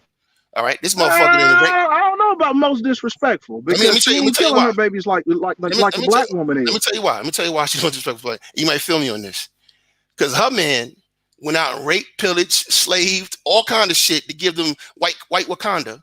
No, because he did that to her too. He did that to her too, brother. So you can't say it was for her. I heard that too. No, he did that to her too. You telling me white women didn't benefit from that? He did that for himself. I understand. Hold up, but he did that shit for him. Hold up, white women didn't benefit. She benefited, but she's just as devilish as him to a degree because she wants control. Okay. She wants control. All I know is if a white bitch come up missing in Sri Lanka right now, they're gonna look for her ass for at least 3 weeks. But if your black ass go out there and get her missing, that's you understand me? That's you the power. That's what I'm saying. This is what I'm saying. This is what has been provided for her for that woman. She's the beauty standard of the world, et cetera, et cetera. The bottom line is that for her to clap back, like all these arguments we have with women, to me, are fugazi. They make no sense to me. You know why? Because women in America, American women, don't take care of their kids. They don't raise their kids properly. They're not good mothers. Across the board. I'm not saying you got some good mothers here and there, but I'm talking about in general, right? But meanwhile, the men have done their job because we've been on the internet and the internet hasn't dropped yet. You're going to drive on a road where the roads are paved and infrastructure's up. The men are doing their job. Men are doing their job. That's why I don't even entertain a lot of arguments with women because they bullshit arguments. Women have a position in the job to play in society and they're not doing it. Period. We need her to do her fucking job. Raise these goddamn kids, maintain these homes, help us get these communities back together and shut the fuck up. That's what we need them to do. You one of the richest countries in the world. She refuses to do it, brother. That's my point. Especially this American black woman, man. Look, people, the truth, the secret to the world is this, bro. This is the secret to the world. People do what they can get away with. Period. People do what they can get away with. That's why I say business is life and life is business. This shit's business to me. I don't want to hear about love. I don't want to hear nothing about none of that shit. We building families. We should be doing that shit the same way we build our businesses. We should be building those families the same way we fucking detail a car. You know what I'm saying? You hear what I'm saying? It should be business. The problem is we got too many motherfuckers out here who fall into the same, that love trap, that lust trap. You know what I mean? And that puts us behind the A-ball. We got out here on some business shit and that was the standard across the board for most black men. It would change a lot of things overnight. Now we still got to deal with the courts. We were on that, brother, and then after that, she chose feminism over. Nah, we weren't. No, we weren't. Yes, we were. Come on, brother. There was never a time, bro. I'm born Black Wall Street, Durham, all these places. Come on, brother. Yeah, we were doing it. We were doing it. Black men were handling business back then, brother. Yeah, when the black woman feminism, we was talking about in her place. Right. You talking about the 60s and up. We talking about feminism and women vacating the civil rights movement and latching onto the government and kicking their men at the home and all that. You talking about the 60s and up. All right. You talking about the 60s and up. And we wouldn't have an argument about that. But back then, they were in pocket because those men couldn't be successful if the women weren't in pocket. You understand me? We couldn't have Tulsa if the women weren't playing their position. And I agree with you.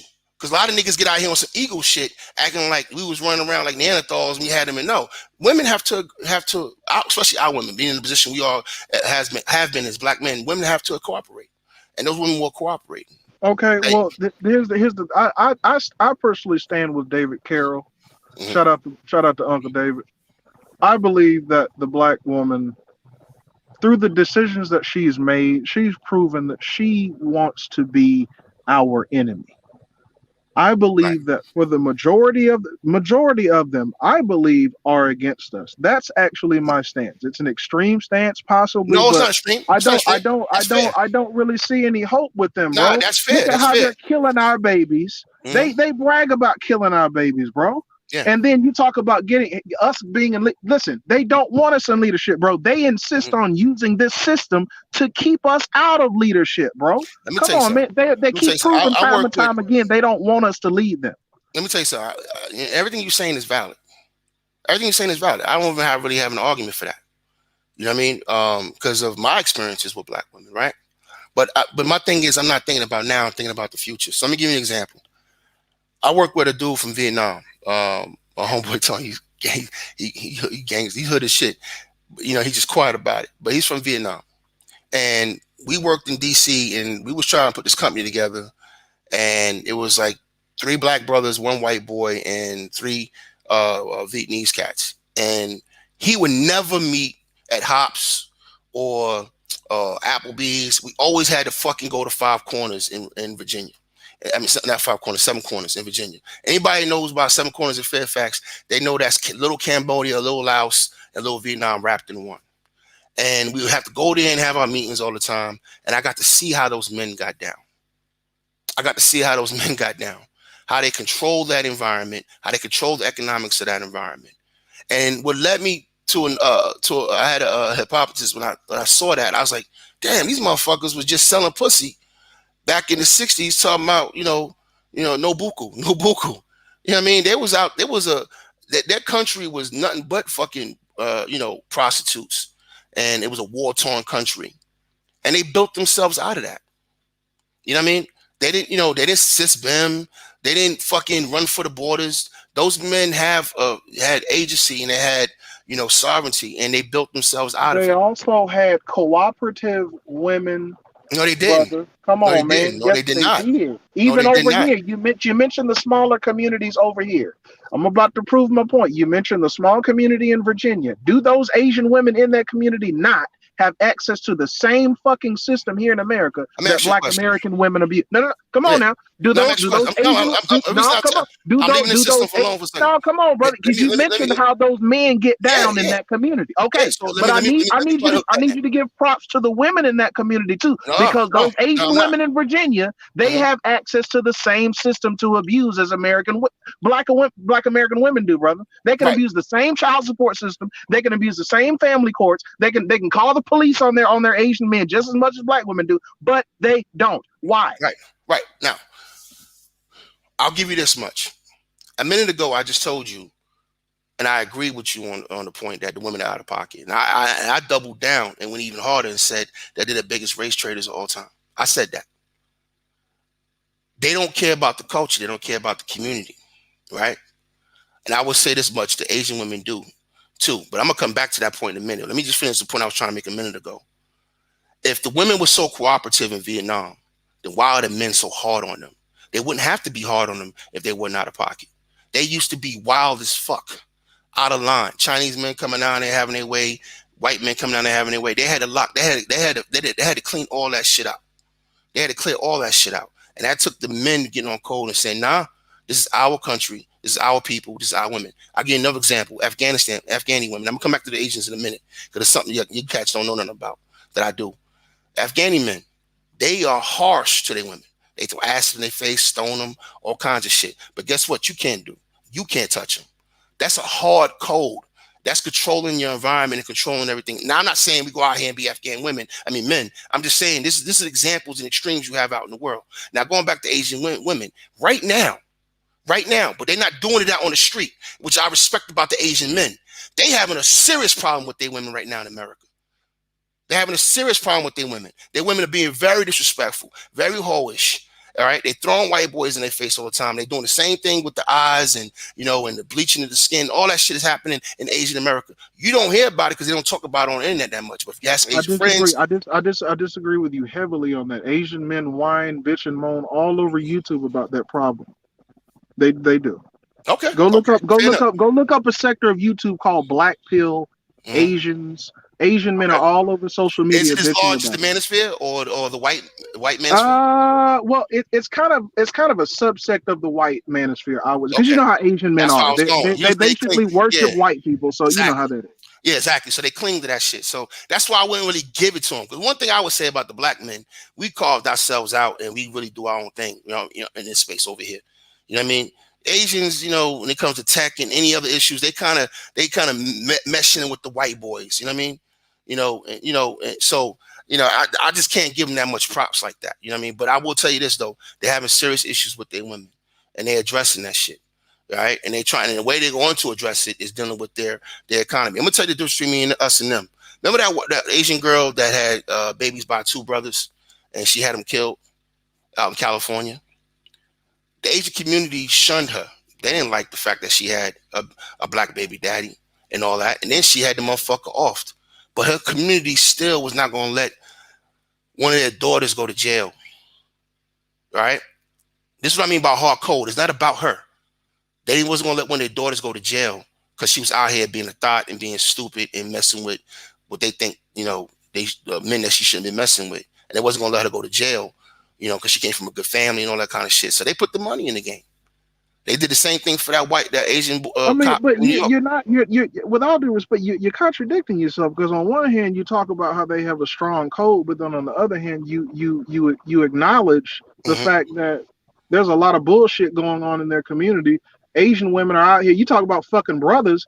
White men are lining Asian bitches up, especially on Tinder and shit. Are you serious? I mean, like, how? Where's this code? I don't know. That's what I'm saying. It's not a contradiction. The code is how they address it. That's what I'm trying to say, bro. You missed my point. It's getting worse. They're not. You missed my point, bro. When we talk about power dynamics, because she's getting punished right now, her community. Oh, trust me, she's out of jail, but she's getting punished. She's being punished. All right, she's being punished right now. But are they punishing these Asian women that are letting these white boys line them up though? That's what the argument's coming. You got all these Asian dudes who can't find wives, and these white. Okay, so then where's the code? It seems like they only have a code when it comes to America dealing with another minority group that's powerless. No. Their main issue is dealing with the white men. That's the main issue. That's what I'm saying. That's why I say it's the way they move is different, because they're not gonna come on the internet and try to get their women back that way. They're gonna get their women. I'm telling you, Asian men are doing back in pocket. They're gonna get their women back in pocket by wielding that economy. You understand me? That's how they're gonna get it. That's how I'm not, brother. Do you know about these hikikomori in Japan? And it's getting worse. You got Asian men by the millions living at home with their parents, staying indoors, playing fucking video games all day, jacking off to fucking anime. This is a problem in just Japan. South Korea has this problem. This is a huge problem over there. Yeah, it's running rampant. But my point is, when these men have these kind of issues in their community, and we're looking at what that is right now. We'll see how they get out of it. We'll see how they build out of it. We see how they build out of it. France had a similar issue when the Germans took over France in World War II. They was out there stoning the women, cutting their hair off because they was mad because these women were laying up with the Germans.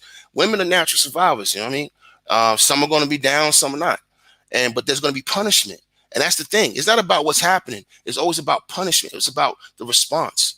That's how I acknowledge the fact that we need a code, brother. But what I'm trying to get across is how effective is this code going to be when you have your women on over here that refuse to fucking cooperate at all? How do you? And on top of that, they have this system that they use to keep shit that way. So what code are we going to build as black men that's going to possibly get these women to finally cooperate is the question. Well, are we going to beat them over the head? Or you said economics. You talk about, okay, we need to build economically. We need to progress economically. Granted, but how do you explain shit like what's going on again in the Asian community and in the white community? Well, they build economically, but their women are out of fucking control. So how in their communities? Right. But they're not as out of control as black American women. I'm sorry, you do not see white women just trashing white men like they do black men. Because they mature. White women are way mature. Yeah, they mature with the bullshit. Look, to answer all of that, when I talk about black men getting on code, I always talk about getting to the purple. I want black men to get their weight up. Stop focusing on pussy and focus on money. And we get our weight up. We start doing business with each other. Have a code of conduct with each other. Basically, what we're going to allow, what we're not going to allow. And if I'm talking crazy, then everything that these motherfuckers been talking about on their platforms in the manosphere is all bullshit then. All right? When we have, you can look at Black Man's platform, you can look at Obsidian's platform, you can look at Jap's platform, then what are they talking about? If we're not talking about corrective behavior, then what are we talking about? There's going to be a future. The future is going to be what we make it, though. They're not going to do anything about it. This shit benefits them. They chilling. They can get away with killing the babies. They can get away with being sluts. They can get away with they can be bad mothers. They can do what they want to do. And there's nothing's going to change. So somebody has to step in. Some generation's going to have to step in, or 2 or 3, and turn this shit around. Period. There's just no way around that. And the reason why I brought up, what generation are we talking about? Are we talking about the older generation that sold us out to the civil rights and integration? Bro, me and you grown right now. Fuck them. Me and you grown right now. It's what we say. That's how I run my life. See, I'm gonna tell you the difference between me and a lot of cats that talk in this space, TVA. I live the shit I talk though. I don't tolerate no black female fuckery in my life. I don't. I just don't. I got custody of my daughter. My daughter's mother got out of pocket. I took the kid. I'm a very serious man. And that's something you can just snap your fingers and do. That's not something you can run in a panel and just say and it be. No, you got to do the work. And you got to be focused. And you got to be serious. I come out of the crack fucking 80s, man. I'm over here way over 6 figures. You see what I'm saying? I'm a very serious brother. And I know what we can do. The problem is that I'm around the world too. And I'm seeing how other men conduct shit. And feminism is everywhere. And the thing is, people get away with, do what they can get away with. And we allow women in America to do what they're doing. We've allowed a lot of this shit. We have. We have allowed a lot of this shit. So we allowed them to choose feminism over the community. We didn't allow that because we wasn't alive then, nigga. That shit happened back in the 60s and 70s. We got nothing to do with that. And that's what I'm saying. So you're talking about this current generation. What the fuck did we do this current generation to fuck shit up? What the hell did we do? I didn't say we did anything. I said we didn't do. We had nothing. We can't look. The women, like my mother's age. My mother's 62. Those were the women who did this shit. There's nothing you can do to them. My mother's married now. She had 2 kids out of wedlock and still got married, and they had 2 more kids, and they've been married, and she's still married to her husband. Because that's what we do. We black men, we have a long history back to the plantation of stepping in 10 kids that ain't ours. That's how dysfunctional our community has been for so long. But my point is, that shit ain't got nothing to do with us no more. My point is, we are where we are. We are where we are.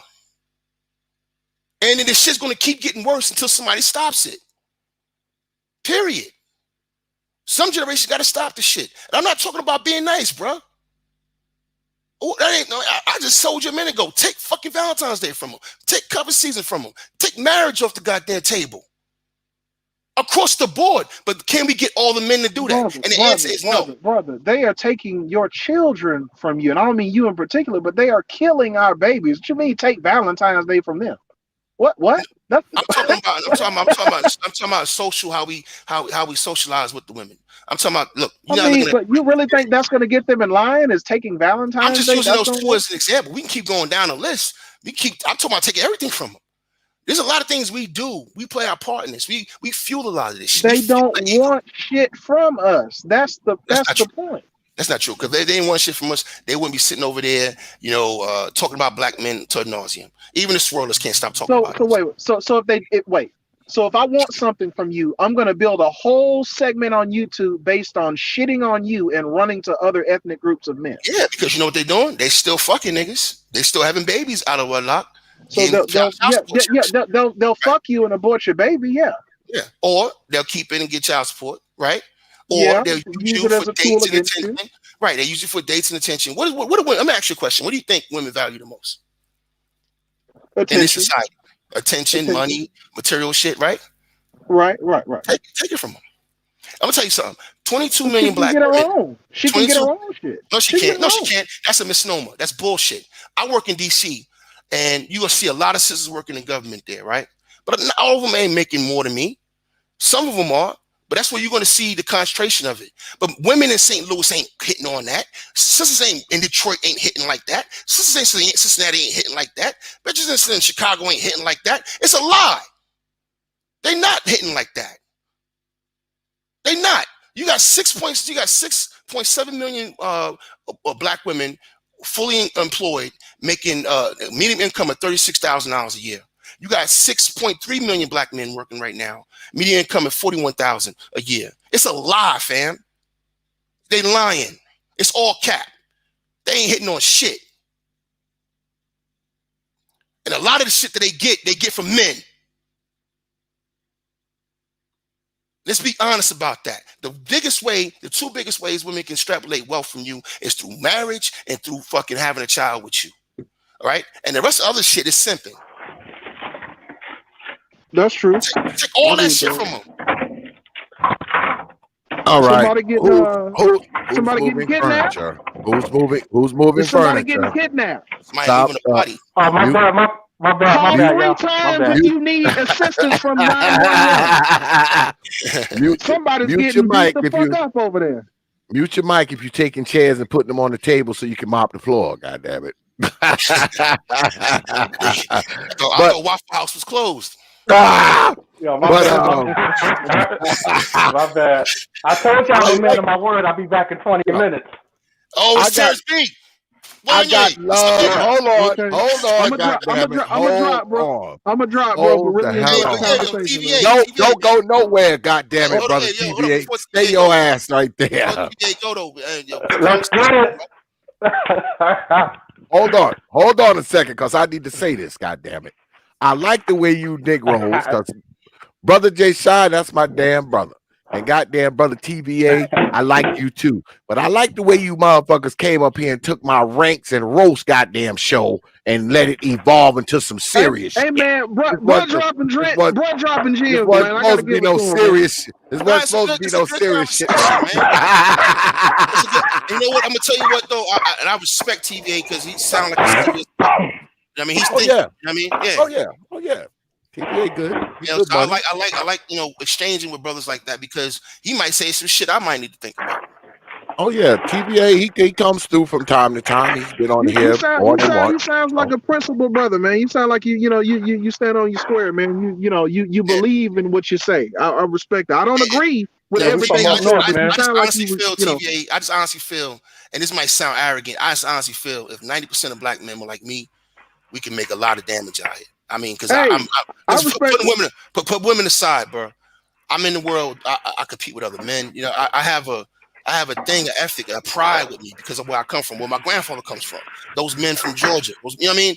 That's where I come from. I come from that bloodline, and I just got an ethic, and I don't like where we are. You know what I mean? I don't like it at all.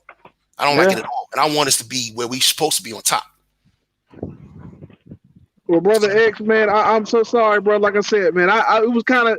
It's one of the North niggas, man. I'm not about to just jump into it. I gotta feel them out first, man. I'm not about to, you know what I mean. I gotta see what I'm working with first. But like I said, my connection. I've been going in and out on my camera. I don't know if you noticed because of the audio. So my connection is really fucked up. All right. So I guess come back when you get in a better area. All right, yo, TVA, I might not catch you out there on Valentine's Day, nigga. Hey man, never that. Hey, I'm gonna catch you on a panel. Are you on panels, man? I hope I catch you on a panel one day, man. I want to chop it up with you some more, man. Oh yeah. Come through here or come through Charles Faulkner's panel. I'm over there a lot. All right. Art Neutral, I'm over there sometime. You know, my brother Art. You know, I ain't been in a while, but I need to come back over there. But that's usually the 3 places I'm camped at. You know what I mean? Those are my brothers. All right. Salute. All right, appreciate it, brother X. Peace, brother TVA. Brother Terrence. Goddamn, brother Terrence. Here we go. What happened? What the hell happened? All right. Proper the thought. I'm gonna keep it 100 with you. You know, me and her argue more than my ex-wife. She used to always tell me when me and Shorty that I went to South Carolina. And brother JSHine, what's good, man? What's up, Terrence? What's up, bro? Chilling. Now let me start in order to answer your question, JSHine. How I got my ring back. See, brothers got to know the law. Like you say, every time you come up here, you got to know the law. Right. Under South Carolina law, she has to give the ring back to me. Oh, I gotta go South Carolina. I gotta look at houses in South Carolina now. God damn, that's what I'm talking about. Yeah, under law, I like that. She got to give it back to me. See, yeah, I like that. But I thought in North Carolina. Well, I thought everything was going good. I live in North Carolina. I thought shit was going good. I thought it was going good, man. Well, hold on. How long was y'all dating? How long was y'all dating, bro? 2 days. We met in Facebook. Hold the time out. He said they met hold on. You met on Facebook. What year y'all meet on Facebook? Go ahead, Brother Terrence. Last year. Last year? Okay. I mean, like Last early year, last August. year? August? Okay, all right. So we got a time frame. All right, so you met Nah, on last year, August. All right, so so when did you give her the ring? November 1st.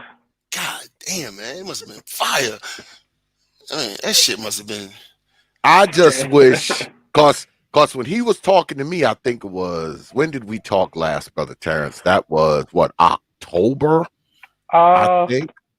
November. October. Yep, that was the last time we spoke.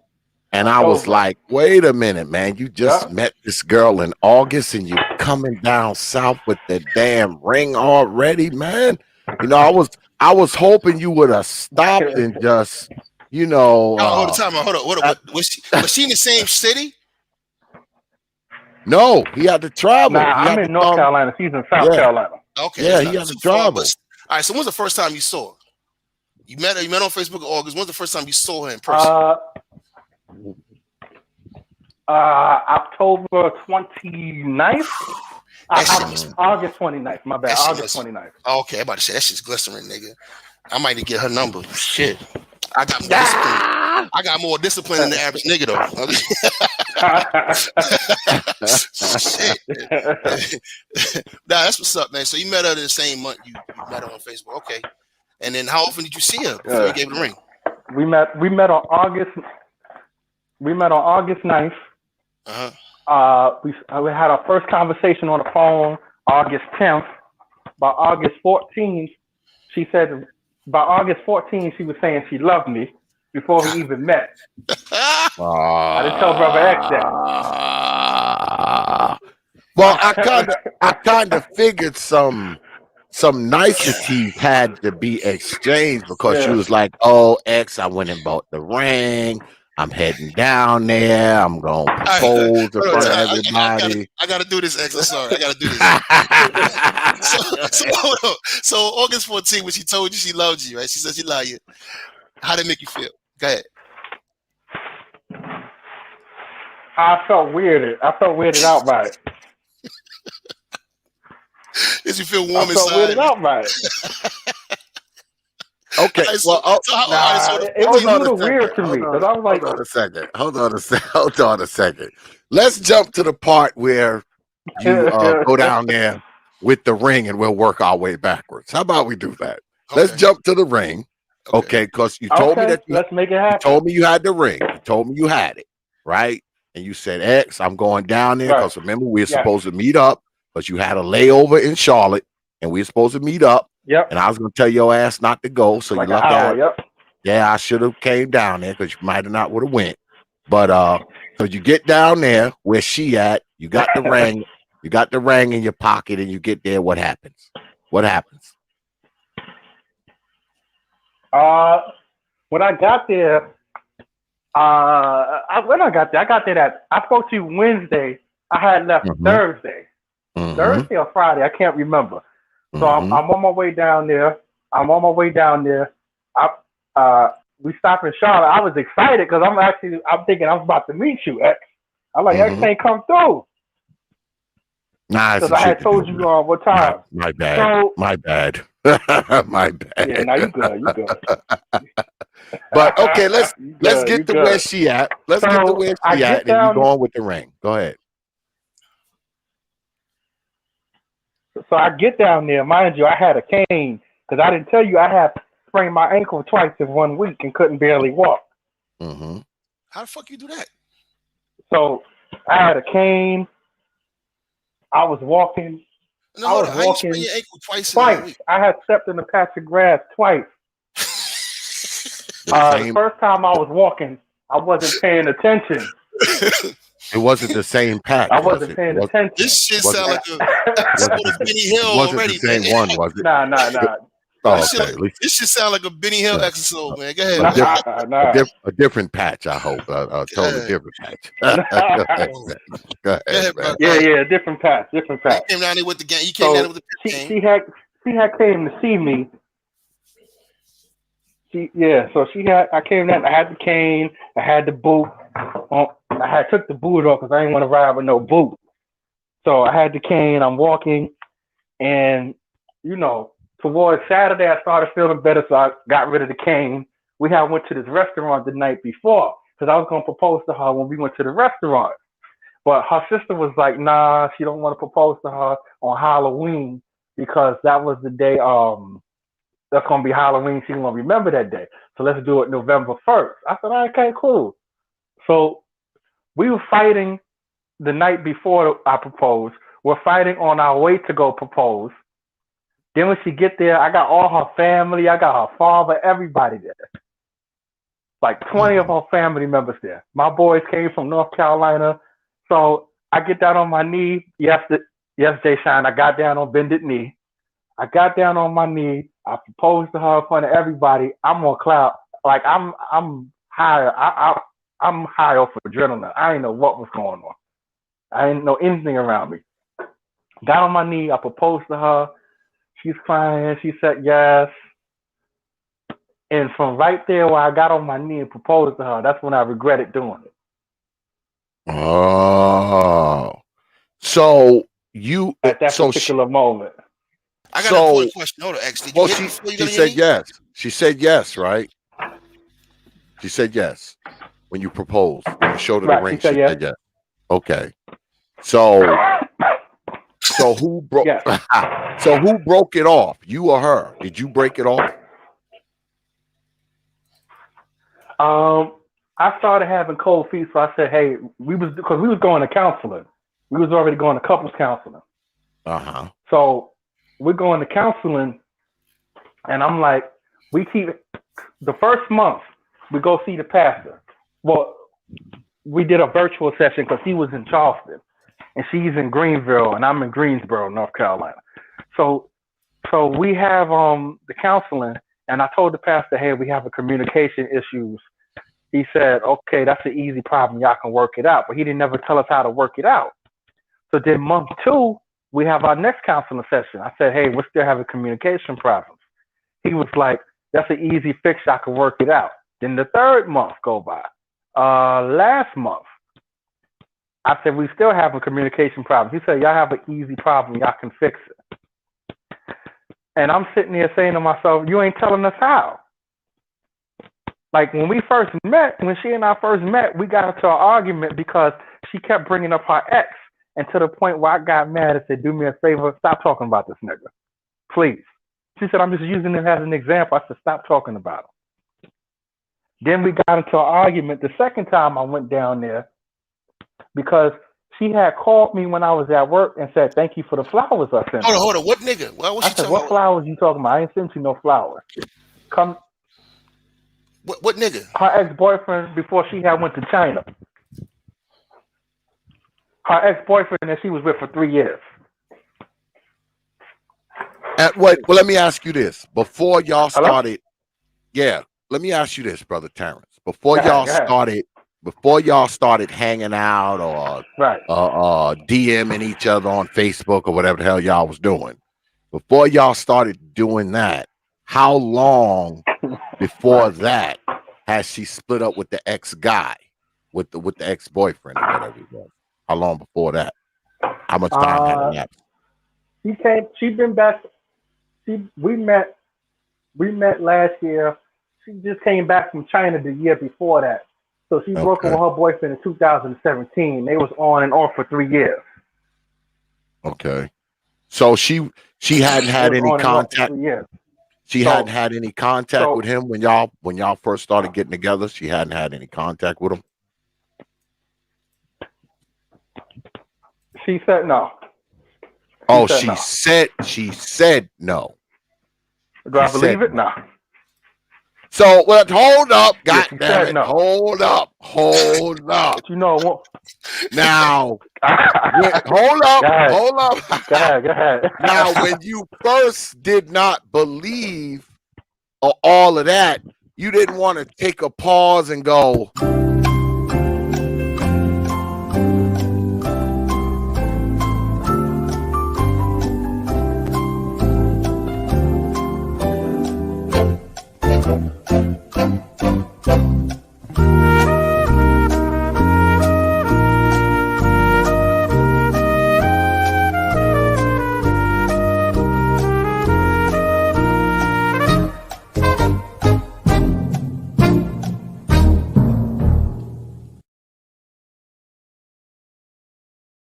So you didn't want to do that for a minute before you said, "Well, But I'm mind gonna you, go and lay down some rats on the ring."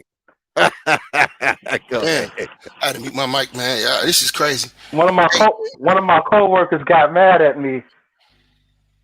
One of my coworkers got mad at me and was like, "You can't be from New York because acting like that." Because he was like, "You about to do this again?" No, I no. said, Yeah, "Because Terrence, my where you from? first wife, Where you I from? married her after 3 weeks of knowing her. Terrence, where you from originally? I'm from Queens.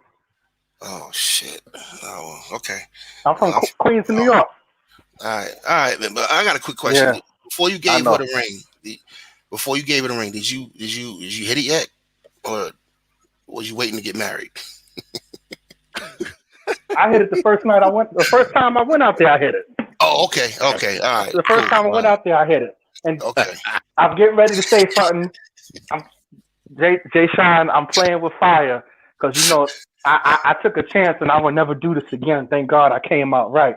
right. But South Carolina has one of the highest HIV rates, Yeah, and yeah. my dumb ass slept with her raw day Oh one. No, You knew brother I did that? Terrence. No, brother Terrence. You been tested, bro? God. Hey, Terrence, you been Yeah, tested? I'm straight. I'm good. I'm good. Okay, man, because I don't want to. I don't want to go in and you out here. Yeah, I did. I that got package. tested. Okay. Jesus. God damn. How the hell you gonna run up in some old chick, Nah, I'm man, good. with no damn rubber on that you Hey, Kane, bet I'm off not a even gonna do damn that, Kane. Kane, I'm gonna leave that alone, Kane. I'm gonna leave that. Facebook some damn well. I'm from Brooklyn. You know. Hey, share my Nah, screen. go ahead. Share my screen real quick. X. Hey, They get talk about on the cane. I remember that shit. I broke my foot. I'm on there. This is me right here back in the day in the club with the soft shoe on, and I got the hospital cane, nigga. We in the club. You know? Yeah. So I understand. I understand, but I wasn't coming to get nobody no ring. You know what I'm saying? I'm in the club. You know what I mean? Matter of fact, I booked Brother her that. Brother Art said. Brother Terrence went down there and got some COVID coochie. Yeah, I'm sorry, my bad. Yeah, I understand, boss. I mean, you go down there on the king, you gotta do what you gotta do, man. I was in the club, but I broke my foot playing basketball. Brother Art, you wrong for that one, man. You're wrong for that one, brother Art. Yeah, man. Look, hey, Kane, I'm gonna leave it alone, Kane. Damn. Yeah, oh shit, my nigga. My first wife. Yeah, I'm slipping, man. My first wife, I married her 3 weeks after knowing her. Time out. This ain't the first time you got on your knee. Hello? Can you hear me? You said. I never proposed to my last wife. I think you told me this before, though, that you married her like 3 weeks after you met her, some shit, right? So, how many times you been on your knee, nigga? Yeah, my first wife. So you've been. How many women you proposed to? I never proposed to my first wife. Oh, what happened? You guys went down to Justice of Peace. What? I only proposed to the chick in South Carolina. I never proposed to my first wife. Oh, all right. Well, my first wife. All right. Well, we working backwards. Let's get to the second one. You can stop sharing that shit now. I was going to show that let's continue. Let us continue with the second one. Let us continue. You go down there. You present the ring. She says yes. Y'all arguing and going on, and y'all going to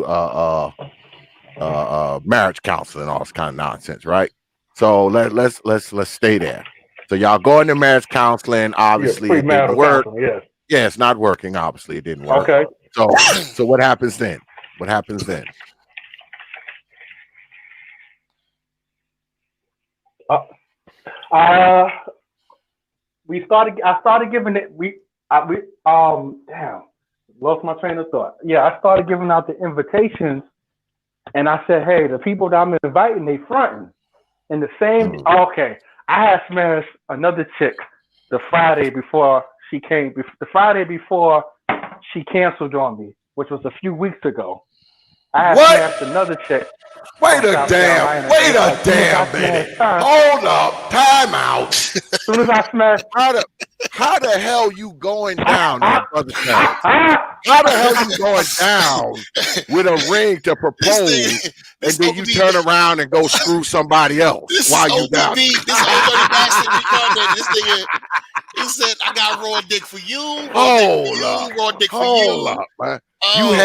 You handing out goddamn a penis like goddamn Oscar Mayer handing out hot dogs down there, man. What the hell going on? This nigga wild. All right, go ahead, man. Continue the story, man. I got raw dick for everybody. Everybody. So she came to see me. No. I'm protecting myself with this chick. This chick, I protected myself with her. So what was the difference? I protected myself with her. The only reason I went in raw, hold on, hear me out. The only reason I went in raw with the chick that I proposed to was because she had told me that she only slept with one guy before me. No, she told you she loved you, nigga. That's why you hit it raw. She told you on the 14th that she loved you. That's why you hit it raw. And you believe her? Oh, shit. Oh, my man. Come on, I'm glad you didn't catch a woman would never admit how many dudes she sleep with. Hell no, never. You didn't you pulled out, right? You had your pull out. Share my screen real quick. You had your pull out game going on. Share my screen real quick, X. Yeah. Share my screen real quick. I'll tell you right now. Hold on. Let me go next picture. You see this chick right here? She ain't claiming me. She didn't tell her husband about me. She look good. Okay. I guarantee you, she ain't tell that motherfucker about me. You know why? Because one day, I'm gonna tell you something crazy about that chick. She called me one time, like years after, right? We ran into each other at this place called Jasper's out in Atlanta, and we reconnected. And she called me, and she was like, "Hey Jay, I was curious. I mean, did I suck your dick?" Like she didn't even remember everything we did, sexually. All right, and I was like, "Yeah, of course you did." She's like, "Did I do it every time?" I was like, "Yeah." She's like, "Damn it." And she said, "Damn it," on the phone. I was like, "You all right? You okay over there? You got me? You having some regrets?" But she was with a dude at the time, and she ended up marrying that guy. But that nigga don't know her record. He don't know her history. He don't know the dicks and the pussy she didn't. So he probably didn't request. He probably didn't request the cat facts. Would you have told him? He requested cat facts. What'd you say? What the hell? Would you have told him if you would have met him? Would I have told him? If you had met him, would you have told him? Nah, that's not important. If we had a kid together, if you would have met him. Yeah, if I hadn't met him, I was like, "Look, man, just talk to your girl, boss." You know what I mean? Yeah. I'm not, get engaging in that because I would feel funny. Like, why would a man even ask me some shit like that? And you fucked my girl in the past. I would never ask a man if he fucked my girl. Yeah, that's stupid. I'm gonna look. It's like I was dating a chick, right? That used to go to school at Howard, and I was doing the. No, I mean, no. When I say that, I mean. No, let me explain. I was dating a girl. When I was saying that, I mean, did you tell him how his girl used to be back in the day so he can know? Nah, I'm not going to tell him that. That's not his. I mean, that's between him and her. You know what I mean? Look, I'm going to tell you what I'm saying. Let me get to it. So I was doing, the promoter thing. I was a low-level promoter in D.C. Okay. And I was dating this fine-ass sister. They used to go to Howard. She was a bartender. And the same bartender chick that I was talking about earlier, man, the fucking cats. And so... obviously, she knows some of the same dudes I know that's in the scene. Okay. And my homeboy Bobby, who was another promoter, he had his own company. You know what I mean? Right. They knew each other. She's over there kiki han with him. So I just pulled her to the side and said, "Look, I don't like looking stupid. So if this is something I need to know, let me know right now. All right? I don't want niggas skinning and grinning with me in the club. Let me know what I need to know right now." And right there on the spot, she told me what I need to know. And we were cool. I don't need to hear from them. My girl need to tell me. And if she can't tell me, if I know her well enough, and I've been watching her well enough, and I know she lies, and I know when she's telling white lies, and when she, how women are. You get to know people when you watch them. And if she was not being straight with me, and I felt like she wasn't being straight with me, I probably would have ended it right then and there. You know what I mean? Because you're not going to have me looking stupid. You know what I mean? If you was in college being a fucking whore, tell me. Okay. Don't have me in the fucking. Don't have me in a goddamn club with a bunch of niggas that ran a train on you. I mean, you know, let me know what I need to know.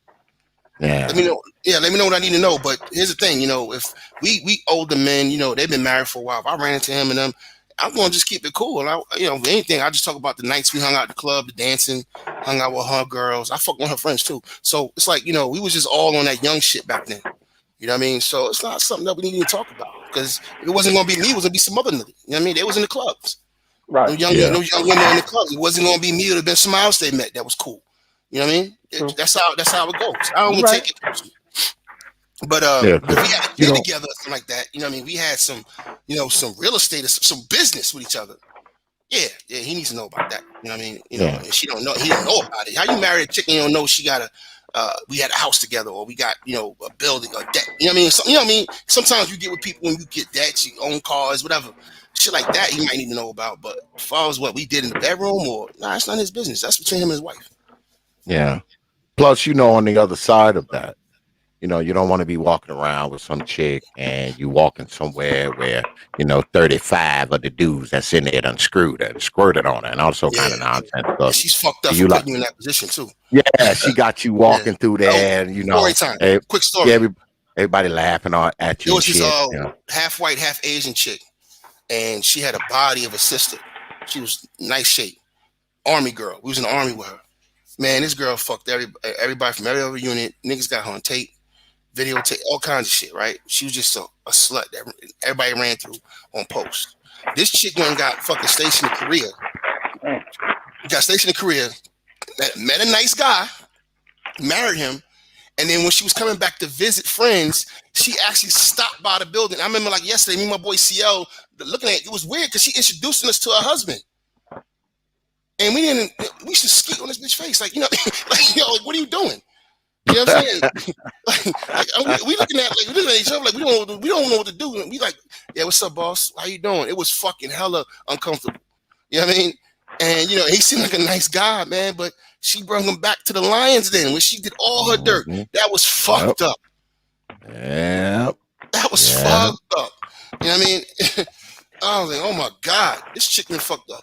The whole INSCOM, the whole MEDAC, ISEC, all these different units, ran through all these niggas, all the football players, all the basketball players, you know, and then brought her back to the scene of the crime.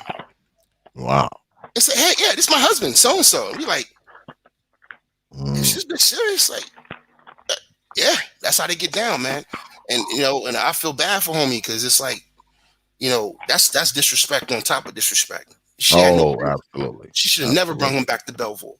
Absolutely. Nowhere near it.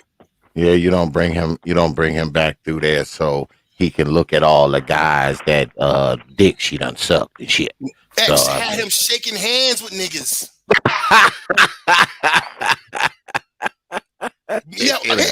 Introducing the shit. You know what I mean? Like, you know, like niggas, motherfuckers and ran trains on this bitch. I mean, this is a fucking story. She was a single mother, right? She was a single mother, right? She had this little girl. I remember one time I was at my boy Sierra house. She came through, and I was in there playing video games. And she came through, and she sat her daughter on the couch, and then they went to the bathroom, and then, you know, she was in there giving him top. And then the girl, I was about to say the little girl's name. She goes, knock on the door, mommy. And she's in there giving top to, mommy's busy. I'll be right out. You know what I mean? And I have to put the fucking Sega Genesis on pause. Go grab the girls. Hey, mommy, your mother's in the bathroom. She'll be right out. Come on. You want something to drink? Want some ice cream? And she never stopped doing it. Wow. You know what I mean? Did she call out through the door between the gurgles? Did she call out between the gurgles? Yeah, she sounded could you tell she had it in her mouth while she was saying it? She was, you know, somebody, you know, you run up a flight of stairs and you panting a little bit. That's how her voice sounds. You know what I mean? Her voice is cracking and shit. And I'm like, yo, this is fucking. It sounds like she's underwater. Man, this shit is so fucking greasy and grizzly. You know what I mean? And I'm like, and this is how she was getting down.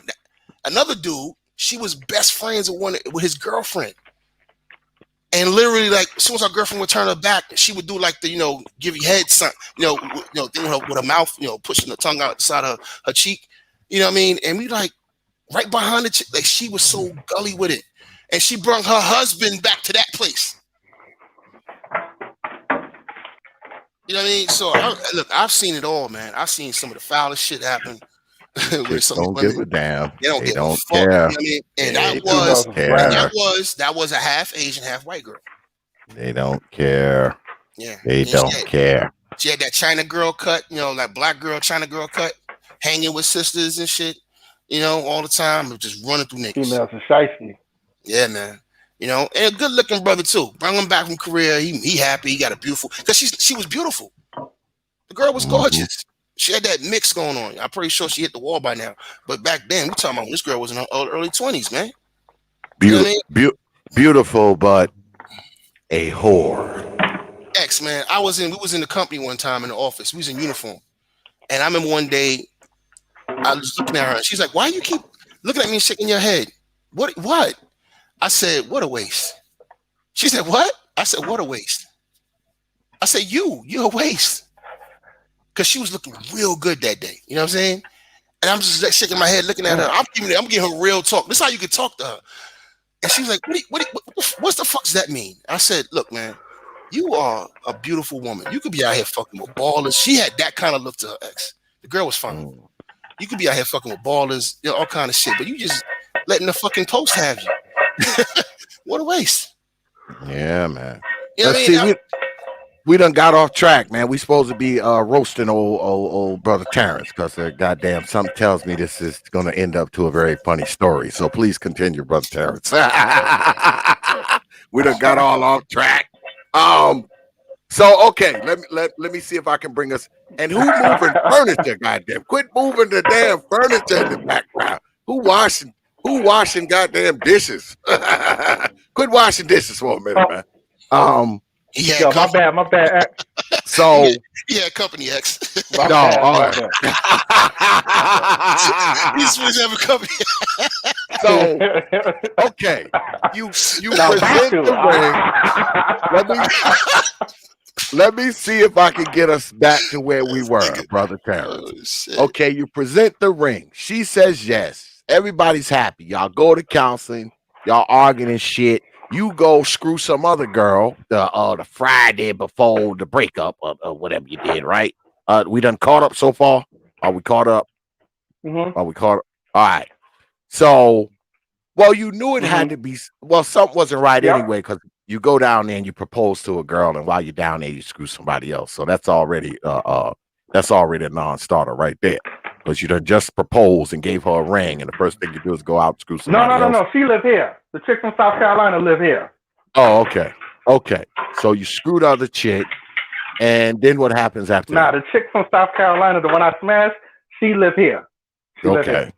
So what happened after that? Yeah. It's like, I don't know. It's like a bad omen came over me after that. Mm-hmm. Like a bad omen just came over me after that. Did you hear? Did you hear this playing in your? Did you hear this playing in your mind? Somebody else almost. Did you hear this playing in your mind, brother Terrence? Don't do it. What, after I hit it? No, I'm talking about when you were. Did I hear what? Because I guess after. Nah, I didn't hear that. I was just trying to get off. I guess after you were with the other girl from your hometown, right? I'm guessing y'all in North Carolina at this time, right? Right? Y'all in North Carolina. So was the wedding allegedly still on after you had smashed the other girl? Okay. So what'd you do? You went back down to South Carolina, and that's where shit fell apart at? Yeah, she didn't know. Okay. She didn't know. No, so, it fell apart. Like right after I smashed her, it was like a spirit came from the chick I smashed. Like a spirit came from the chick I smashed. And I kept falling out with people, and me and her relationship just fell apart after I smashed this other chick. And I was trying to figure out, damn, what the hell happened? Okay. So you just said, that's it, we ain't doing it? That's what you said? Yeah, is that what you said? Did you say, you know what, the engagement's over, give me my damn ring back? No, she said. Oh, she said it Hold was on. over.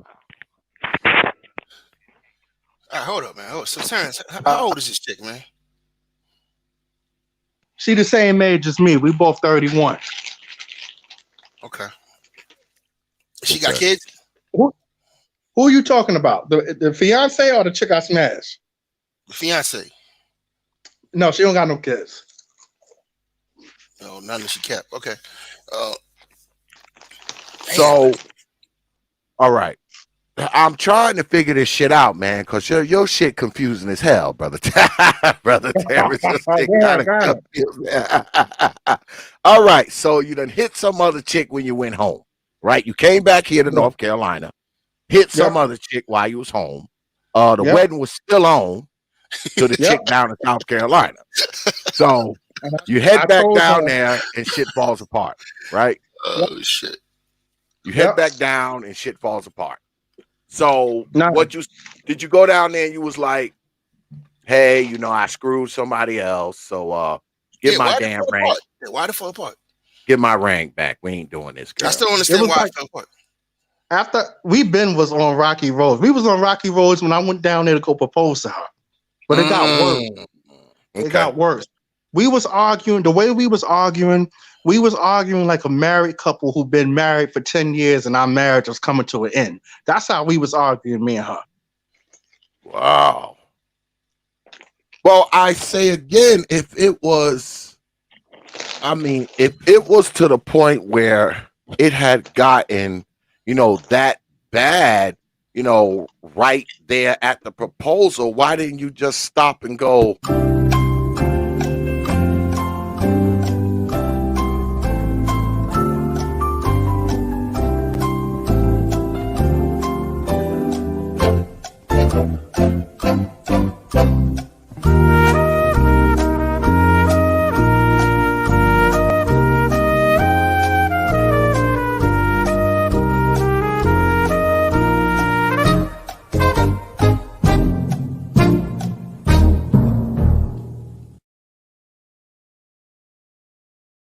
so you didn't give pause with what was going on at the time.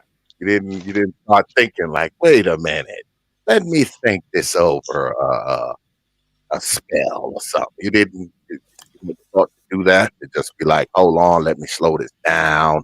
I gotta stop. What?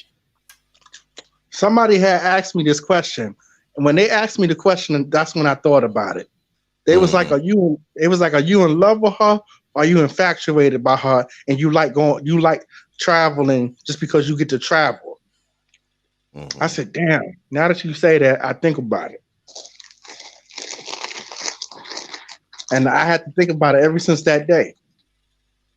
So what, you only liked her because she was far away?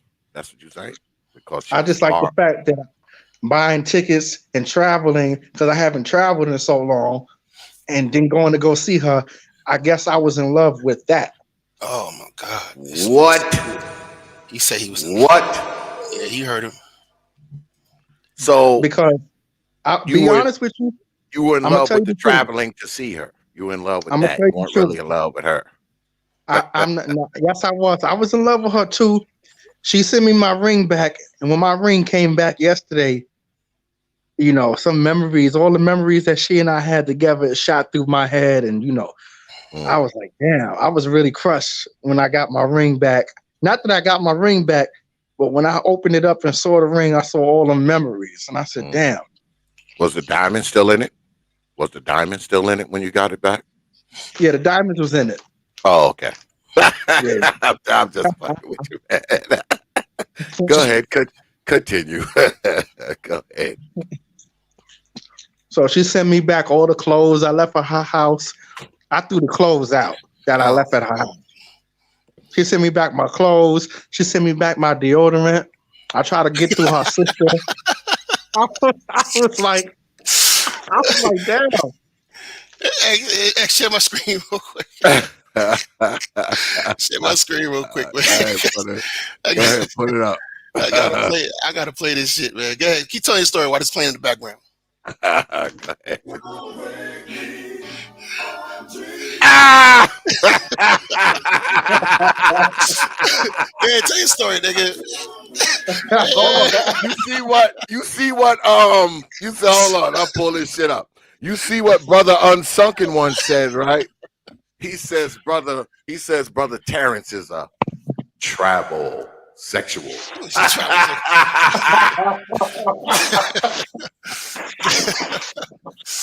Oh shit, this nigga here, man. Travel sexual. Oh God. That's just crazy. Brother man. Terrence, man. Brother Terrence. Now you know, before you did all this bullshit, you and I talked before you went. Yeah. And I was like, I said, Brother Terrence, are you sure? I asked you like 99 times that day. I was like, brother, are you sure? I knew I should have came down there and met your ass when you was here. I know I should have came down there and met you, goddamn it. Because I probably could have convinced your ass not to go down there.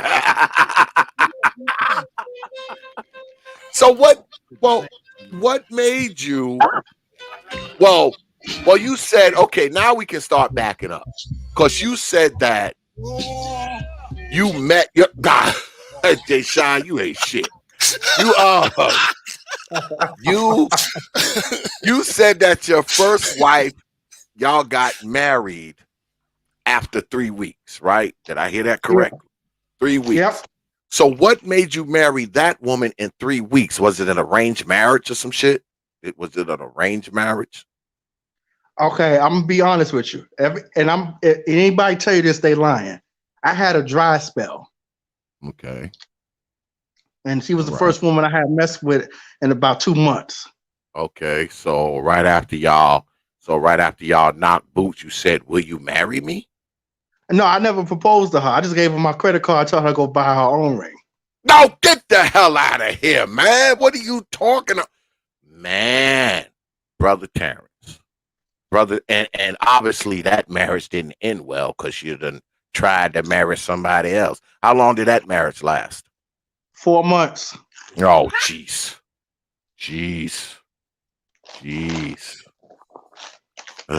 Brother Terrence. Brother Terrence, what are you doing? What are you doing, man? What are you? Well, I hope you've learned your lesson. All right. Yeah. I just hope you have learned your lesson, brother, with these freaking women, man. All they want you for is your damn money because they know you got a good job and shit, man. You know, she kept telling me.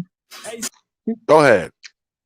While JSHine plays the soundtrack in the background. And I got mad because she kept telling me this. She was like, "Oh, I always thought my husband was going to be older than me." And I'm like, she kept saying it. And she said it in front of her family and everything. And I said to the point, you can go be with him. You can go find him. Because apparently I'm the only nigga that put a ring on it. Wow. Man, I don't know, boy. I don't know how a brother like you young brothers, I mean, I thought that, to be honest with you, man, and don't take this the wrong way, Brother Terrence, because you my man. You've been following me a long time, brother. You've been following me since I had like 9 subscribers. But what I don't understand about you young fellas, man, I like to think that y'all are smarter than that to just jump up and, you know, the first woman that get naked in front of you and suck your dick and let you fuck, you're ready to marry him. How the hell does that work, man? What the hell? How does that work? How does that work, brother? I mean, I'm not telling you not to be with them and bang them and do what you're doing, man. But don't run out and buy a wedding ring just because that happened. You know, right? I mean, you know, not to tell you what to do, but you know, when you told me you was about to get married to, I was like, damn, Brother Terrence, you only known her like 60 days. You know, you didn't even apply the Steve Harvey rule. I mean, even the Steve Harvey rule is 90 days. You didn't even apply the Steve Harvey rule. And I said, man, y'all only known each other 60 days. And you're going down there with a fucking wedding ring and say, will you marry me? I mean, I don't think that's long enough to know nobody, man. To be honest, in 3 weeks, damn sure ain't. 3 weeks? Down there said, girl, you know it's true. I mean, Jesus, sadly. Ooh, I love you. Man, let me tell you something, man. Damn. I hope this has taught you a lesson, my young brother. It's taught me a valuable lesson. I hope it's taught you a lesson. Taught me a valuable lesson. Hopefully you can recoup some money. I hope so. How about say how much did that ring set you back, man? Probably a couple racks. Yeah. Yeah. So hopefully that nigga, they got that nigga. They got his picture on K Jeweler's wall right now. This nigga. Yeah, man. Nah, Zels. Oh. Find him. Got his picture up there like a mug shot and shit. Find him. His picture up there like my son works. Find him. This picture of the world. My son works ass picture on the wall. Oh shit! I'm telling you, brother Terrence, man. I tried to warn you, man. You didn't listen to me, brother. You did not listen to old X. See what it is. See, y'all think us old niggas don't know nothing. I get it. Y'all, you old nigga. You don't know nothing. See, you'd have listened to me. If you'd have listened to me, see, all this could have been avoided. See how that worked? I got a question for you, bro. So you was gonna marry the girl. You got on her knee. What was you gonna do with her? What was the plan? What was the marriage gonna be? You was gonna move her to your house in North Carolina. What was you gonna do with her? We had a wedding date. The wedding was set for April 8th. Her father paid for the venue and everything. So he lost his deposit. Yeah. Yeah. Pop Duke probably pissed too. He probably pissed. But what was your plan? Like, so what was you gonna do? You gonna move to North Carolina or what? We was gonna stay here until my lease was up, and then her father had a job for me down there. Okay. So you was gonna move down there and everything. You was gonna pick up your whole damn life and just haul ass, huh? Yeah, but I told my cousin. My cousin was like, I told my cousin who's a female. My cousin was like, I told her, I said, when we get into arguments when I'm down there, I feel like I'm stuck, and I don't want to get down there and be stuck, and I ain't got nobody. Damn, well, I'm glad you get. You should have had a kid out of this shit, man. Yeah, like raw. Oh yeah, he likes raw. He likes raw. Maybe I like you raw. Brother should have been calling me. I'd have had to drive down there and pick his ass up, man. I had to go down there and get him. Could have fucked up and had a fucking baby out of this, man. God, you lucky, boss. You lucky as shit. Oh, brother Terrence. You had no baby, no STD, nigga. You were luckiest nigga. I'm gonna take you to Vegas with me, man. Yeah. I'm just glad it didn't end up worse. Like brother JSHine said, man. You know, she could have popped up pregnant. Any old bullshit could have happened, and you know, you jammed up. The lost $3,000. You know, all that money gone. And then the wedding's off and a baby coming soon. You know, it just would have been a colossal travesty. But hold up, he didn't give us the story about. I want to hear more about the proposal night. So when you gave the ring to the chick, what happened that night? Because you said it was problems that night.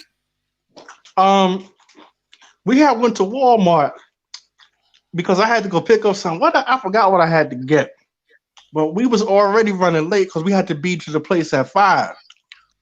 So I ran to Walmart. Then we had to go back to the sister's house because I told Brother X, whenever I go out there, I stay with the sister.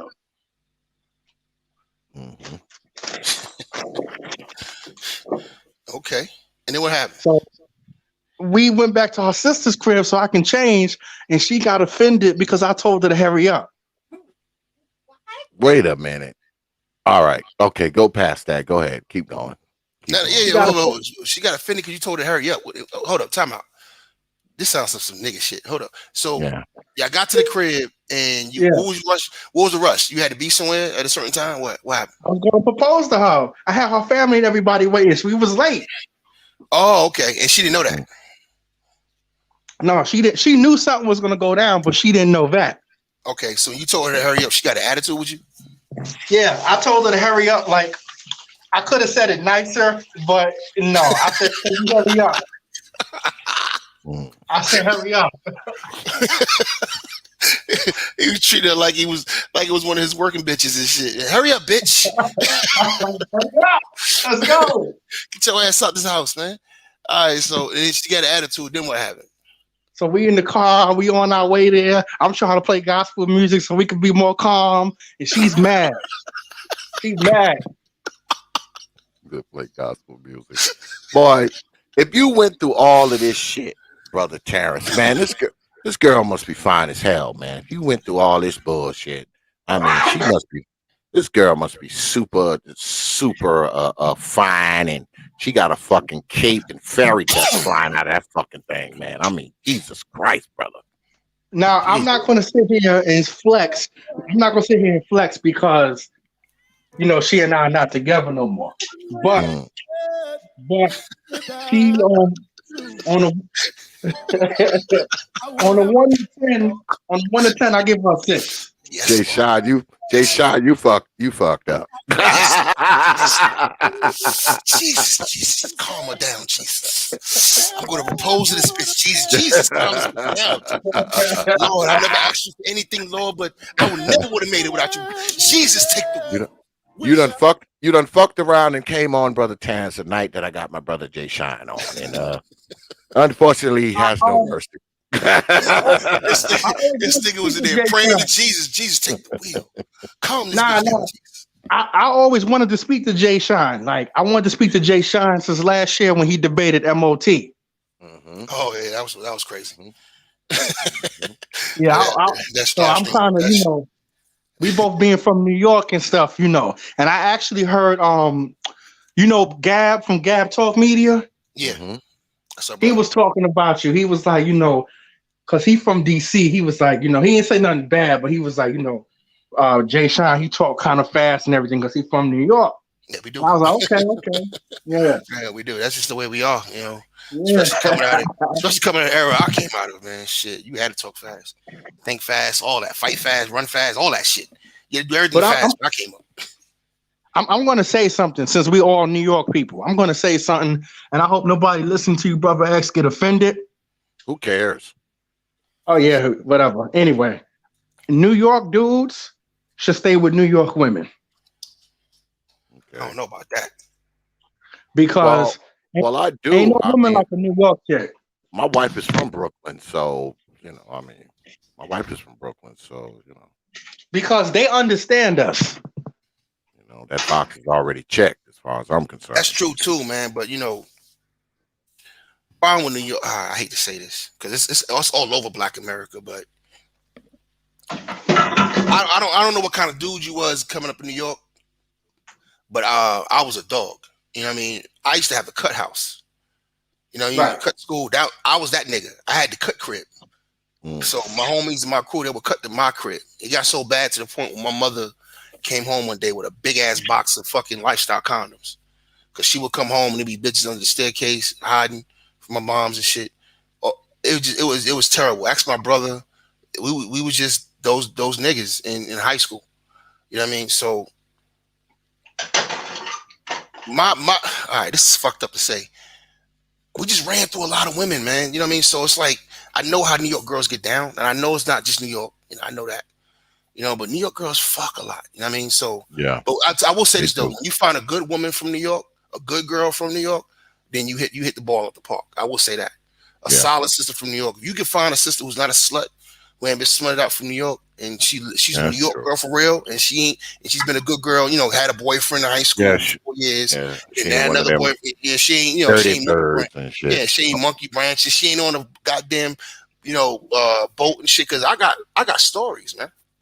Oh yeah, I was living in Brooklyn most of my life, man. When I moved. Brother X, I'm sorry to cut you off, but I got a shorty coming through. I'm about to oh Lord. Yeah, he said he was getting ready. He was I got 3 words. I got 3 words for you, young fella, Brother Terrence. Yeah, that and don't marry her. No, I'm not. No, I'm not. Sheesh.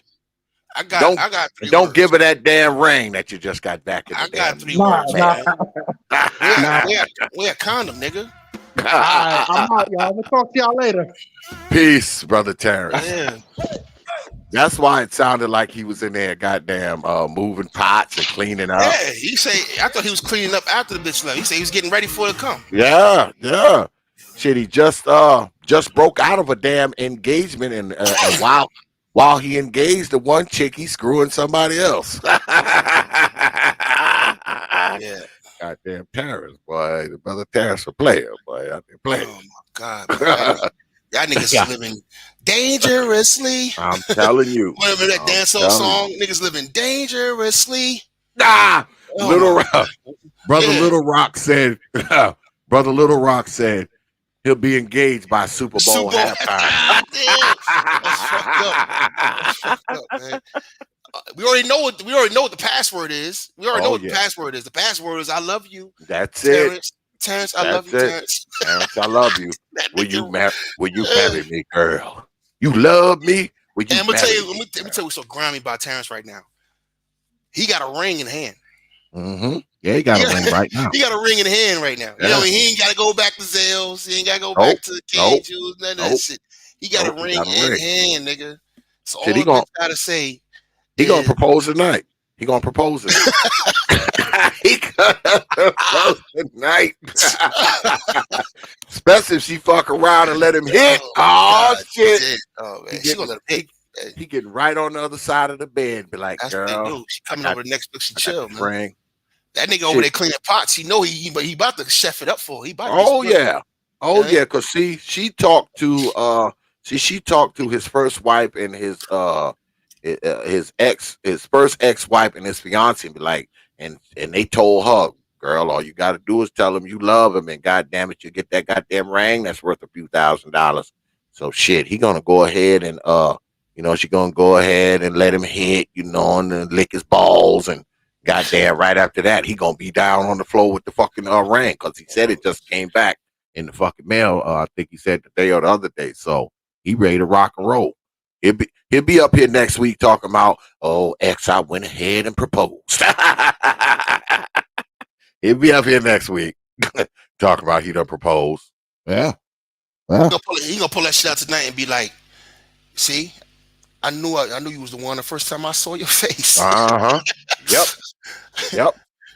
I knew you was the one. She gonna melt. It's gonna be Sex and told City. him. It's Brother gonna be a scene from JSHine. Sex and City tonight. This chick is gonna come over here. She gonna come over there, get her stomach full. She gonna fucking suck this nigga, and then he gonna have that. He gonna have that ring in hand. They pulling it right out. Absolutely.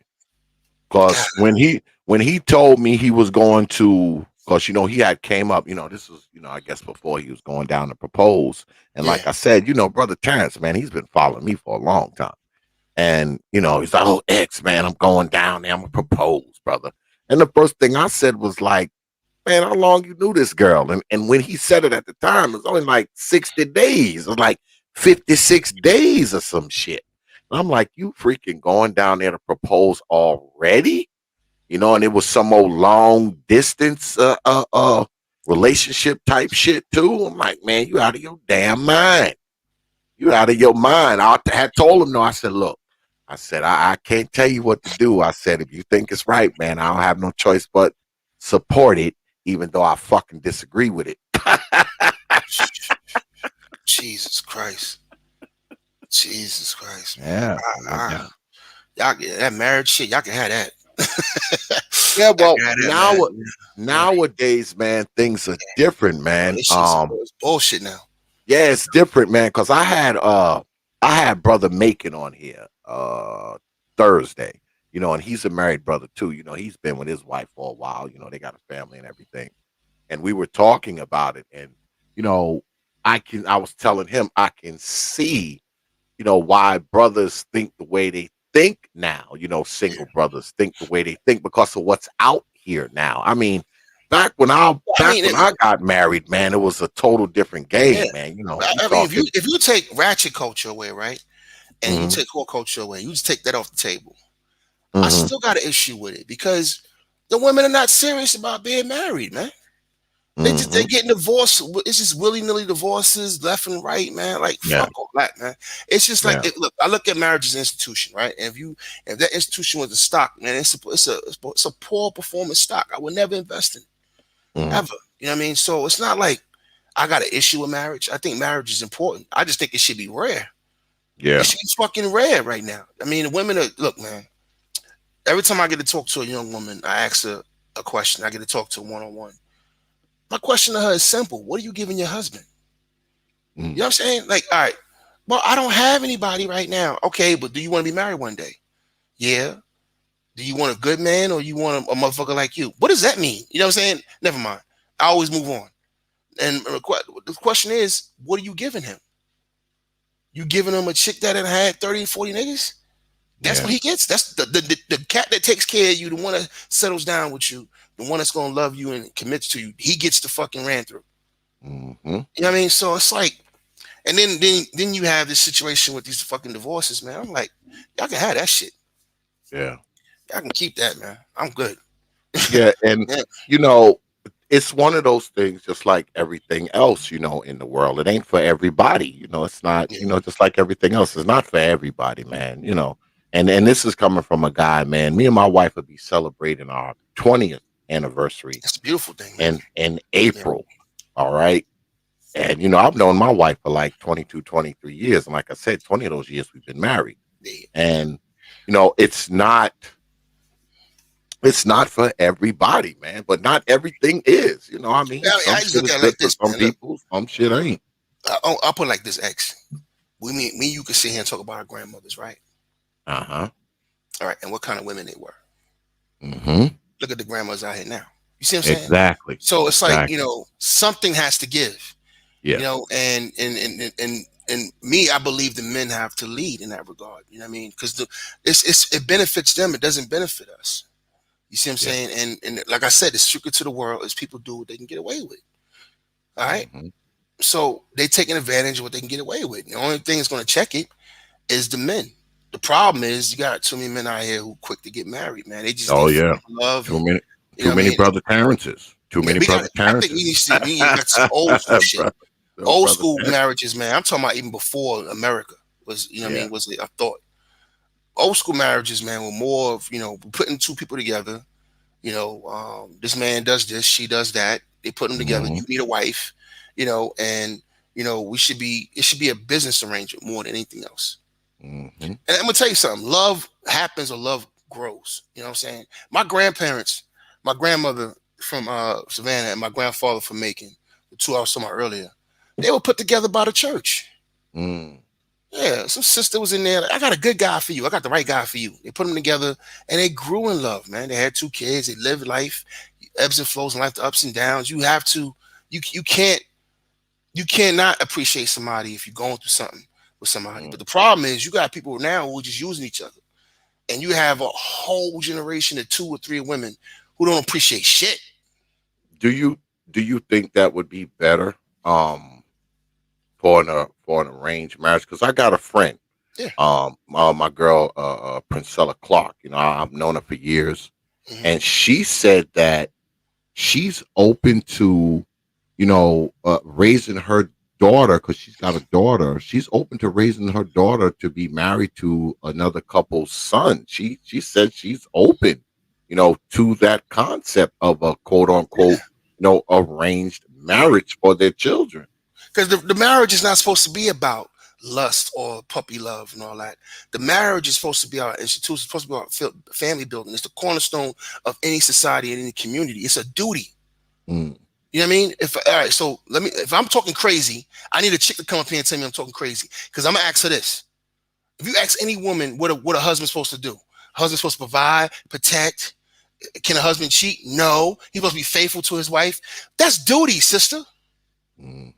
That's a dutiful husband. So I need you to be a dutiful wife. Now, if you're telling me that you can just cut this shit off because you don't like me one day, irreconcilable differences, oh, fuck out of here. Fuck out of here, man. I got shit to lose, man. I got properties and I got money. Fuck out of here. I ain't doing that. You know, so to me, for me, if you see me get married, that's a sister that's been around me for a long time. I know her. You know what I mean? I know her. And I know her. if you see me get married. But outside that, meeting a chick, and I have my fill of beautiful women. You know what I mean? That don't move me. What moves me now is money and conquest. I got goals. I got shit I'm trying to do.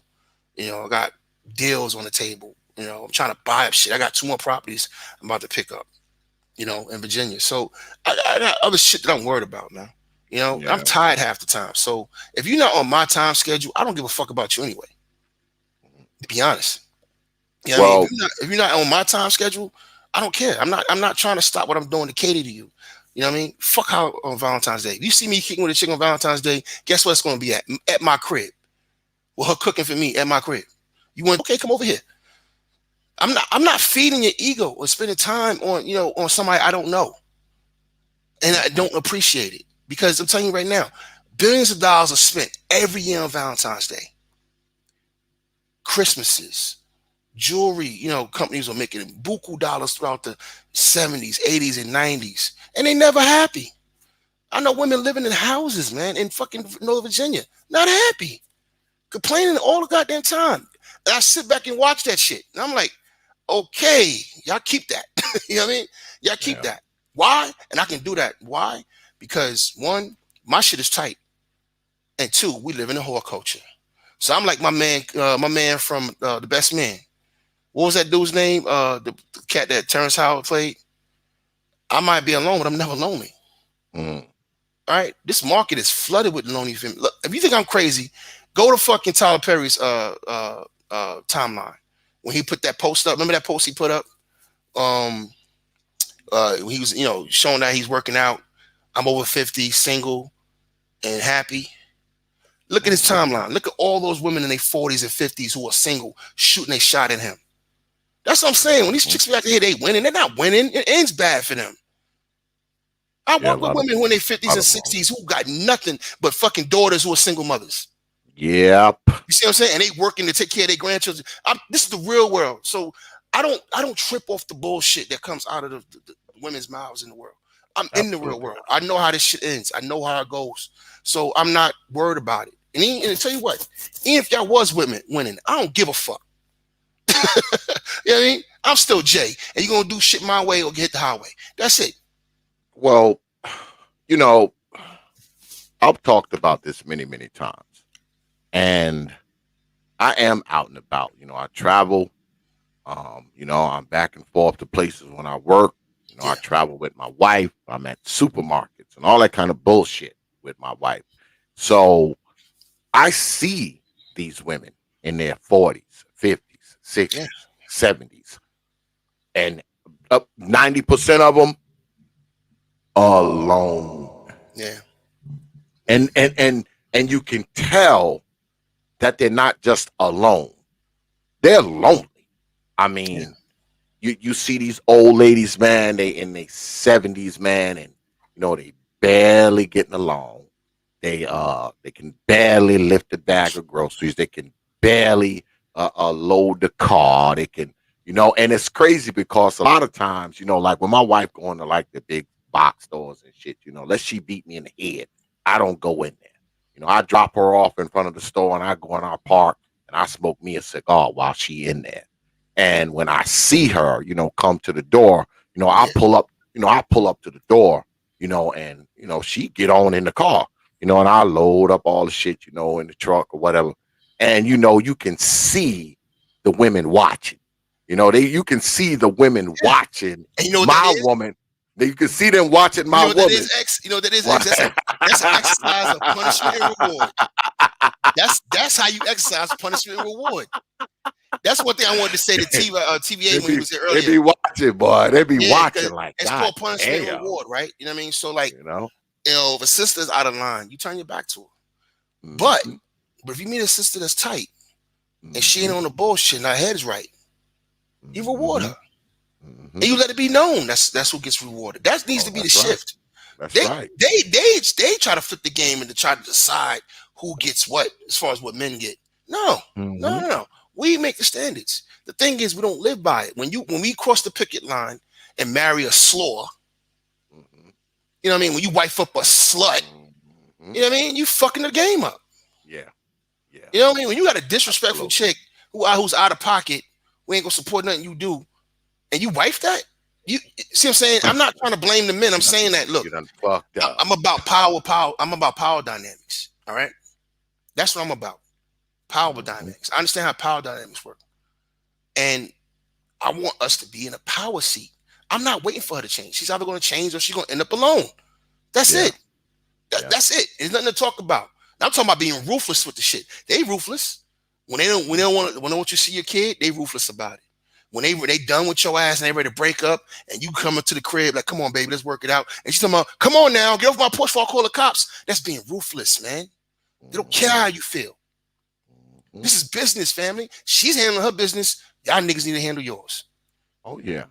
You know, I don't think a lot of it rings. I don't think a lot of it rings in the minds of these women until they start to see their own mortality. And I don't think they start to see it until they get to be about, 60, 50, 60. They start seeing their own mortality and they realize that they're getting older, they're getting feeble, they're alone, their kids don't want to be bothered with them if they have any. So, because let's be honest, man, us older men, we have a tendency to, be better off than older women. We can still, we can still drive a car, we can still lift the groceries, we can still do shit around the house, and you got a woman, she's living alone, and she ain't cutting her own grass, she probably ain't taking out her own garbage. I know I be inside these stores, man, and I see these old ladies, and they be like, oh, Sonny, could you get that off the shelf for me? Man, I go through it. I've seen it. That woman that got killed by her son. That made me think about something. I was talking to my homeboys about this last week, and I actually talked to my homegirl about this week too. And I was giving them my spin on it because every time a black male does some shit, it's black men. We got nothing to do with that. That's some family shit. It's not like there's 19 million black men in the country, 19 million black males in the country. Absolutely. Is a million of us killing our mothers? How about 100,000? How about 1,000? Well, that. How about 100? You see what I'm saying? It's a one-off. It's a misnomer. It's not. That ain't nothing but a Frankenstein story. Yeah, exactly. That's the situation. Now, it did make me think of this. It did make me think of this. When I bought my house in 2016 in Virginia, right? I moved into this cul-de-sac, and there was only one other black family in the cul-de-sac. And there was this black woman and her son. And so at school, my daughter went to the same school as him. And it was the last year of middle school for her. And I noticed that they wasn't talking. Only two black kids in this area and not talking to each other.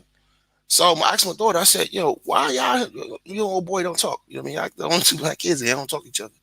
And she's like, well, he's a weirdo. He asked some other girl on the bus if she want to see his penis. So I said, he's a little pervert. I said, okay. Well, you stay away from him then. You know what I mean? And that was the end of that. So fast forward a few months later, as spring comes, my bedroom window is facing her house, or at least the front side of the house, and I see her out there mowing the lawn. And this is the first time I ever really looked at her. And I'm like, okay, she got a nice little bubble back there, never really talked to her, nothing like that, but I'm checking her out, being a pervert, right? And out of the fucking corner, I'm checking it out. She's pushing the lawnmower, working, But this is what it is. She's out in the suburbs. She got to mow her own lawn, and then I see her son come out, and her son is holding the garbage bag.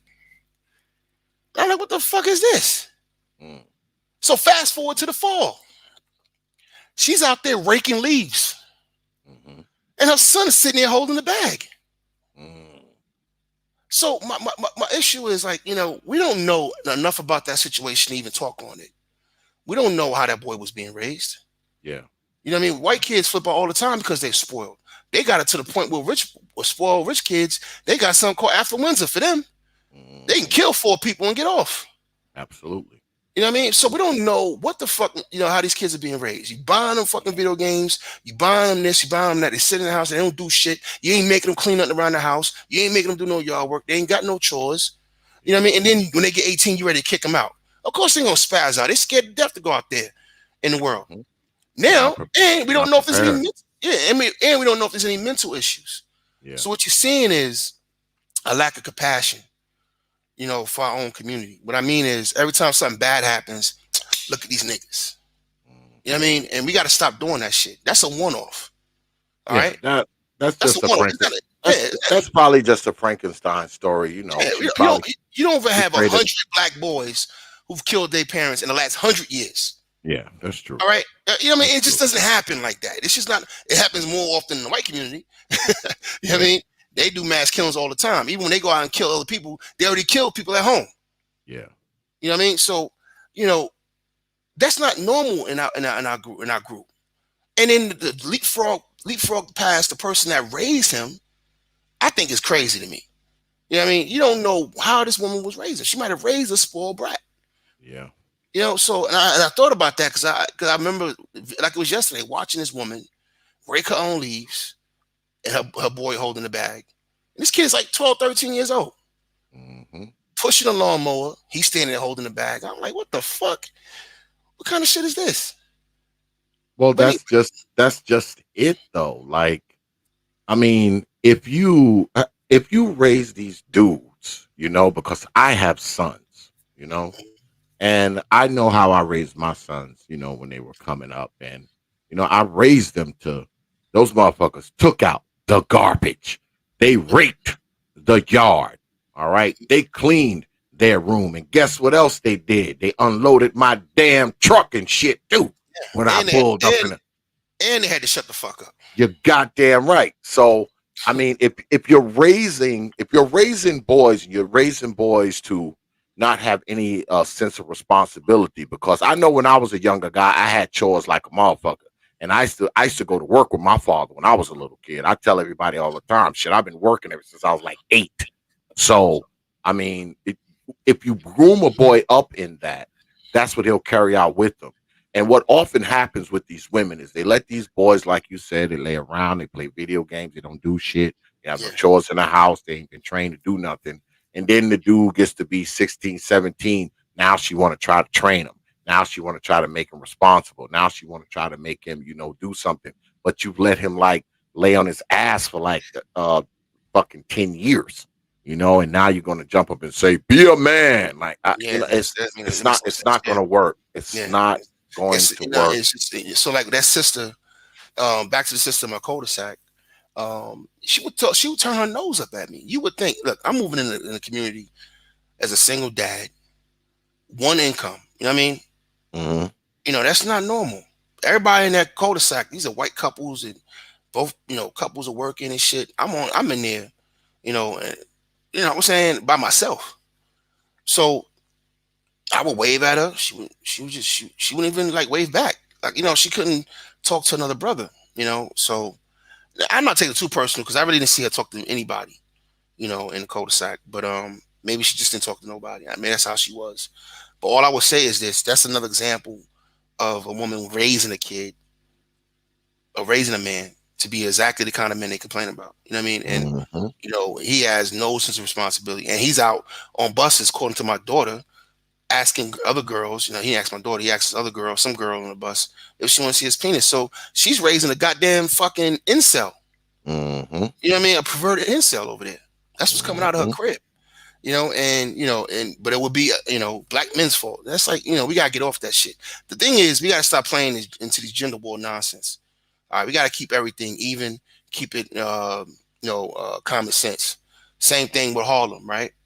Do we got 1 million brothers out here biting bitches in the face? Nope.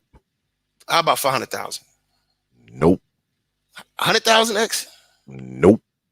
1,000. Come on. We probably got 5. Exactly. Yeah, these are fucking one-offs. Yeah, like, you know what I mean? Yeah. You know what I mean? And it comes into protecting black women, but you can't protect black women. That's the fucking, and that's the irrationalness of it. A sister, if my daughter, when she leaves my home and she gets in her car and she decides to go to an ABC liquor store, and it's a drunk motherfucker outside the liquor store whoops her ass, I couldn't do nothing about that at the time. What I can do is after the fact. Yeah. All right. Yeah. Reconnaissance. Exactly. Jewish people are some of the most protected people in the country, right? Anti-Defamation League and all that. But it's after the fact. It's after the injury's already been happening. I can go out any day, any time I want and kill a Jewish person. But I wouldn't do it because I know there's going to be consequences. Absolutely. Where we know there's not going to be consequences for killing a black person. You see what I'm saying? as much. That's the deterrent. The deterrent is consequences. Pretty much. You can't. What supposed to do? You supposed to be fucking rolling, sitting in fucking trees and black woman need help. That's not reality. It's not real. It's irrational. These are stupid arguments that we engage in on the internet. I sit back and I'm like, what the fuck is niggas talking about? Why is this even a topic? Plus, you know, can't find 10 motherfuckers, man, 10 incidents. You can't Google 10 instances where a black man bit a bitch in the face. Even Ocho Cinco didn't bite a bitch in the face. He headbutt her, he ain't bite a bitch. You know what I mean? Because usually when these things happen to these women, and the places that they are, you know, they're not going to receive any protection or intervention because, see, the dude that's doing, you know, whatever to them, that's usually the other dudes that are around there are of the same ilk. So they're not going to jump in and stop this brother from doing anything because, see, if he don't bite your damn eye, one of the dudes who with him probably will bite your damn eye. This goes back to appreciation. This goes back to appreciation because I could pull up 10 videos of a dude doing something foul to a sister and dude stopping that shit or beating nigga ass. Niggas get killed every day defending thoughts. Absolutely. I mean, so, you know, and when I see Harlem, the response, I got 10 videos I watched of these motherfuckers, you know, it's raising money and everything. There's mostly men out there talking about finding the dudes. That's the response from the community. That's as good as it gets. The community responded. There's nothing that, you know what I mean? That's now they can't walk around in Harlem. That is a consequence. Yeah. People are looking for them. You know what I mean? So, you know, that's the response. But you can't do nothing about what happened to her because, one, she was by herself. You know what I mean? And shit goes down. There's crazy niggas out here, especially in New York. You know what I mean? So, you know, when we talk about protection, then that means you want to be in Saudi Arabia, girl. You want to be in Saudi Arabia where you can't be with a male unless it's your father or a family member and you can't drive. That's how you get protection 24/7. You understand me? Absolutely. I can't protect you like that. I can't protect you preemptively, you know, if I'm not with you anyway. Now I can advise you. That's an extension of my protection. You know, I can give you a heater to put in your purse or a zapper or a stun gun. You know, don't go here, don't go there. But if I'm not with you in real time, I can't physically protect you.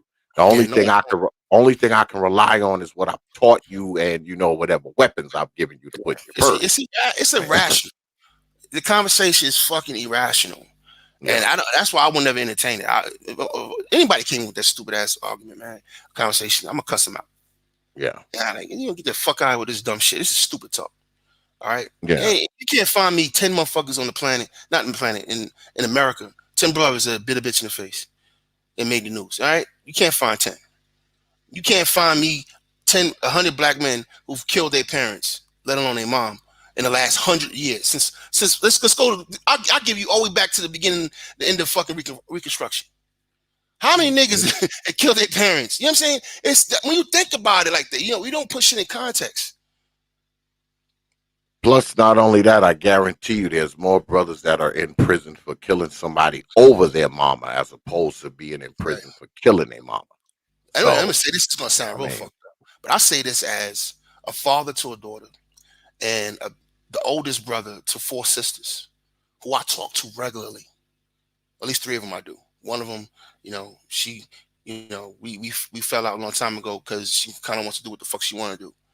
But that's what I mean by being engaging, you know, your women and holding standards. My sisters know that there's a certain standard that her brother, you know, that you're going to have to meet with me. You know what I mean? I don't have excuse. I don't pull excuses. I talk to my sisters like we siblings. And I talk to them in love. You know what I mean? And they know right from wrong. They know what they're supposed to be doing, what they're not supposed to be doing. And they're like, you're right, brother. You know what I mean? We talk. And they will call me when they know they're out of line. You understand me? So I'm saying this as a black man who is a protector of black women. Well, I got homegirls. You know what I mean? You can't touch them if I'm with them. My homegirls back in DC that I rock with my friends. I got 3 guns right now at my homegirl's house. She's a big wig up in the Pentagon. I got another gat that's being held. My Taurus, my 3.7 pound. It's with a homegirl that works in the State Department. These are my friends, man. If I'm out with them at Applebee's and you do something to them, I'm gonna fucking knock your head off your shoulders. Oh, absolutely. I mean, you know what I'm saying? That's how it goes. I have sisters and sister-in-laws and female relatives, and that we go Yeah. out together sometime, man. You fuck with one of them girls, man, shit, you Yeah. So all you that done being fucked said, up. You know? all that being said, I'm gonna say this, sisters. If you out and about creeping and no one knows where you at, that's an act of defiance. You are not. That's not an act of submission. Submissive women get protection. All right. That's right. If you want to run around the world and do you, you take what comes with that. Sorry. There was somebody on here, like it was a few years ago. There was a chick that was a single mother. She was a single mother to 4 or 5 kids, man. But she was hanging with a drug dealer. And somebody tried to kill the drug dealer and they shot her. Damn. And everybody was like making a big deal about, the drug dealer. Like, why the fuck would a single mom with 4 kids be hanging out on the street with a drug dealer? Why would she put herself in harm's way? You see what I'm saying? When she got 4 kids, that means she wasn't putting her kids first. You see what I'm saying? So I'm not blaming her for getting shot. I'm saying that you can't put yourself in certain situations and then expect everybody to protect you. I'm only going to protect women who are in the right. I got 2 sisters I know. They ain't even got to finish a sentence. Where he at? Because I know they, I know how they get down. They good sisters. They women ain't shit. I got one sister though. I got to ask questions because she starts shit. You see what I'm saying? I gotta what happened? Where was you at? Who was you with? I gotta ask questions because she starts shit. She got a mouth on her too. Gotta interrogate her and shit. I gotta find out exactly because I ain't jumping out the fucking window. What day was this? Where was you at? Exactly. What'd you say? What'd you say? What'd you say to that nigga? All right, I'm about to go down here and fight this motherfucker, and you out here violating this motherfucker. You might have deserved it. Did you throw a hot cup of coffee in his face? Is that what right? You exactly. A hot cup of coffee in his face. Yeah, I got one since I have to ask, but I got 2. They so beautiful, nice, laid back girls, ain't on some fuck shit, mature, graceful. They ain't even got to finish the sentence, X. I'm grabbing my car keys. Yeah, because you already know that if they're coming to you, it's some bullshit. It's some real shit. You know what I mean? And they don't start shit. They're not out in the streets like that. You know what I mean? They don't monkey branch between subpoenas. They usually got a main dude. You know what I mean? And it's not 100 of them. You know what I mean? I can count on one hand how many men my sister Samara been with. You know what I mean? This is a good girl. You know what I mean? So, I gotta defend that. I'm mandated. Yeah. You know what I mean? It's in my fucking DNA. It's mandated to go rock a nigga for her. Well, like I said, when we talk about, women and the females, that you're willing to go ahead and go down for and protect, those are usually women who fly your flag. They fly your flag. So, when I know me. Edward Belly said the same thing. He said it. Edward Belly said it. I just looked in the chat room. Edward Belly said protection is earned. Yeah. Submission. And that's right. That's right, shit. Man. I'm fly sorry. My flag, goddamn it. Yeah. If she flying my flag, goddamn it, and you do some bullshit, you done fucked up. Yeah. I'm willing to lay you down over one of them. I'm gonna tell you something else, man. Sisters, they don't have nothing to worry about because they out here doing their thing. They doing what they want to do, and it's okay. It's all good. It's America's a free country and all that, and they still got men from time to time who will still step up for them. Kind of like we talked about earlier with the I gave the example with the baby mama thing, right? So if I'm dating a single mother and I get serious about it, I need to go talk to the father. Why? Because that's a code that I have, but there's a lot of niggas who don't have that code. You know what I mean? They sit out there and cape for this chick and they don't know what the fuck she did to him. They don't know what's going on with them.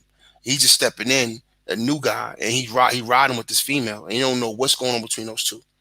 And truthfully told, it's none of his fucking business. It's none of his business. I don't even believe when I know this, brothers may get mad at me because a lot of them may be in this situation, but I don't even believe that you should even deal with a woman who, if you're going to deal with a woman that has children, if those children are not in that man's life, man, you're making a bad decision. I'm telling you. If those children, if that woman has those kids or kid or whatever it is, and those kids' fathers are not in their lives, man, that's probably not a situation, man. I'm gonna give you a good situation. You know that chick that what's her name? Masika? I think her name is Mashonda. I forgot her name. she was married to Swiss Beats, and Alicia Keys took him. Like they were on the out. They were on outs anyway. It wasn't getting along, and she came in. But you see how they get along now? That's the maturity, putting the kids first. You know what I mean? That's a good woman, and it's really her that makes it work. The ex chick. All right, she's the one that makes it work, and she's working with their sister. So every time I see an interview with her, I'm like, there's still hope. There's still women out here. That's old school shit. That's that shit that you saw in Creed, right? When Apollo's wife, his widow, was taking care of a kid that wasn't hers. Remember, his son came from another woman. Yeah. All right. Yeah. But she went to the orphanage and got him and raised him in the mansion and all that. That's how our women used to be. You know what I mean? They used to be women about this shit. They used to have honor and respect for their husbands. Even if they had a kid out of wedlock, they got past the pain, they got past the bullshit. But this still child and asked to be here. And that's still his child. You know what I mean? That's how it used to be. Now they got it reversed where the men are coming in and taking care of kids that ain't theirs. Yeah. You know what I'm saying? You know what I mean? So it's flipped. You know what I mean? It's upside down, man. Yeah, but they did upside down, but there's no code though. There's no code of conduct in this shit no more. You know what I mean? So, like if I was to meet that sister, a sister like her, the one that's supposed to be ex, oh, that's wifey material, boss. I don't care what you say. I don't give a fuck she had a kid by Swiss. Look how she get down. He said, I don't care she got a kid by Swiss. Yeah, look how she get down. And she beautiful. You know what I mean? Look how she get down. You know what I mean? Look how she get down. If she can fit into my program, that's all that matters. We good. We Gucci. You know what I'm saying? We Gucci. I can sit down with Swiss. We can have a good talk. You know what I mean? Meet in minds. That's the father, whatever. He's the kid over at my house when he's visiting. You know what I mean? And so what do you expect? You know what I mean? What's he into? What is he doing? The kid's doing it. Okay, where's he at with that?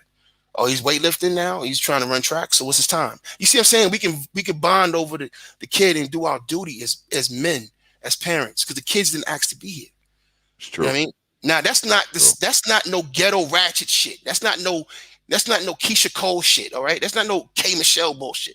I'm talking about women.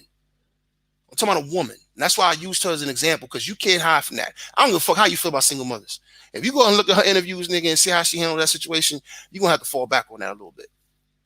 All right? Yeah. I mean, you have to respect a woman, I guess because we don't see it that often. You have to respect the woman who puts the children first. Yeah. Before her pain, before her heartbreak, before her whatever. That's why she's putting the children before that, man. That makes a lot of sense, man. Black Ram said it best. Black Ram said it best. He doesn't want to deal with single mothers because, and that's his choice. Because, she's supposed to be putting that child first. Yeah. She can never give you what you need. You know what I mean? And I respect that point of view. I differ a little bit in my life, because I know that good women are at a premium. You know what I'm saying? Mm-hmm. And that's what I'm saying. Like, I'm out here dealing with single women, ain't shit bitches. The whores, multiple fucking abortions. You know what I mean? In Germany? And is that bad in Germany? Is it? Look, man, these girls out here don't do abortions like that, but these girls out here put on birth control out here at 16. Okay? And they fucking like rabbits out here. These fucking soldiers out here just running through these bitches, man.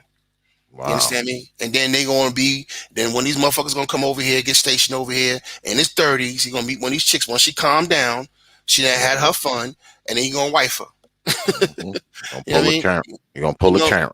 Yeah, you gonna wife her. And it's like, and these motherfuckers this chick has been had every kind of way you think of by random motherfuckers. You know what I mean? Because that's the world. This slut culture is a European thing. You know what I mean? We got this from the Europeans, man. I don't understand why niggas keep acting like, black women are special. I'm not letting them off the hook, but this shit came from somewhere. You know what I mean? And is it as bad in Germany as it is here? I mean, is it to the point where you have to put women under scrutiny, to a certain degree because it's so many hoes and ratchets. They just don't do it because look. The women out here, one, they're clean. All right, very clean. Two, I will give them this much. They're very fucking mature. And that's sad to say. Sisters, man, you got 16, 17, 18-year-old white girls over here who got way more discipline and maturity than y'all do. There's no reason for black women to become pregnant the way they do. All right? Wow. Now, here's the thing. And this is where men come in. There is a shame still over here. If a woman in Germany has multiple baby daddies, she can't get married over here, man. Ain't no man marrying her. If a woman has multiple baby daddies in Italy, ain't no man marrying her. Period. Like I said before, you better go join a fucking monastery, bitch. Nobody's marrying her. It's a wrap, brother. You know what I mean? So there's a code over here, conduct. You know what I'm saying? Like, that's what I mean by the men. Like, we gotta get on some hard shit. And the problem is we got too many fucking straggling dudes out here be warding hoes. That's why the women even say it. Hoes be winning. Why are you saying that? They saying it because you could be a slut and still get wifed up. That's a problem. Brother Charles Merchant, my man, he says, are we giving a 304 credit for doing, I like that 304 reference. I might have to start using that shit. He said, are we giving a 304 credit for doing what she's supposed to do, putting her child first? Now, hell no, brother Charles, absolutely not. My brother Charles Merchant. I said I respect it. No. I'm saying that what I'm saying is that it's not about giving her credit. It's about saying that she's in order. It's kind of like a woman giving me credit for paying my bills. Yeah, you know what I mean, and being a respectable man and a good father to my daughter. That's something you can respect, but it's not credit. You know what I mean? What I'm saying is because that's what she's not to do. I'm saying she's not one of these women who's not putting her kids last. Yeah. You know what I mean? She's not one of these women out here putting her pussy first. Yeah. She's not one of these women out here putting girls trips and all kinds of other shit first. She's putting her children first. And I can, and that lets me know, like, okay, and the reason why it's important is because if I have a child with her and we end up breaking up, she's already showing me how she would carry it. Yeah, all right.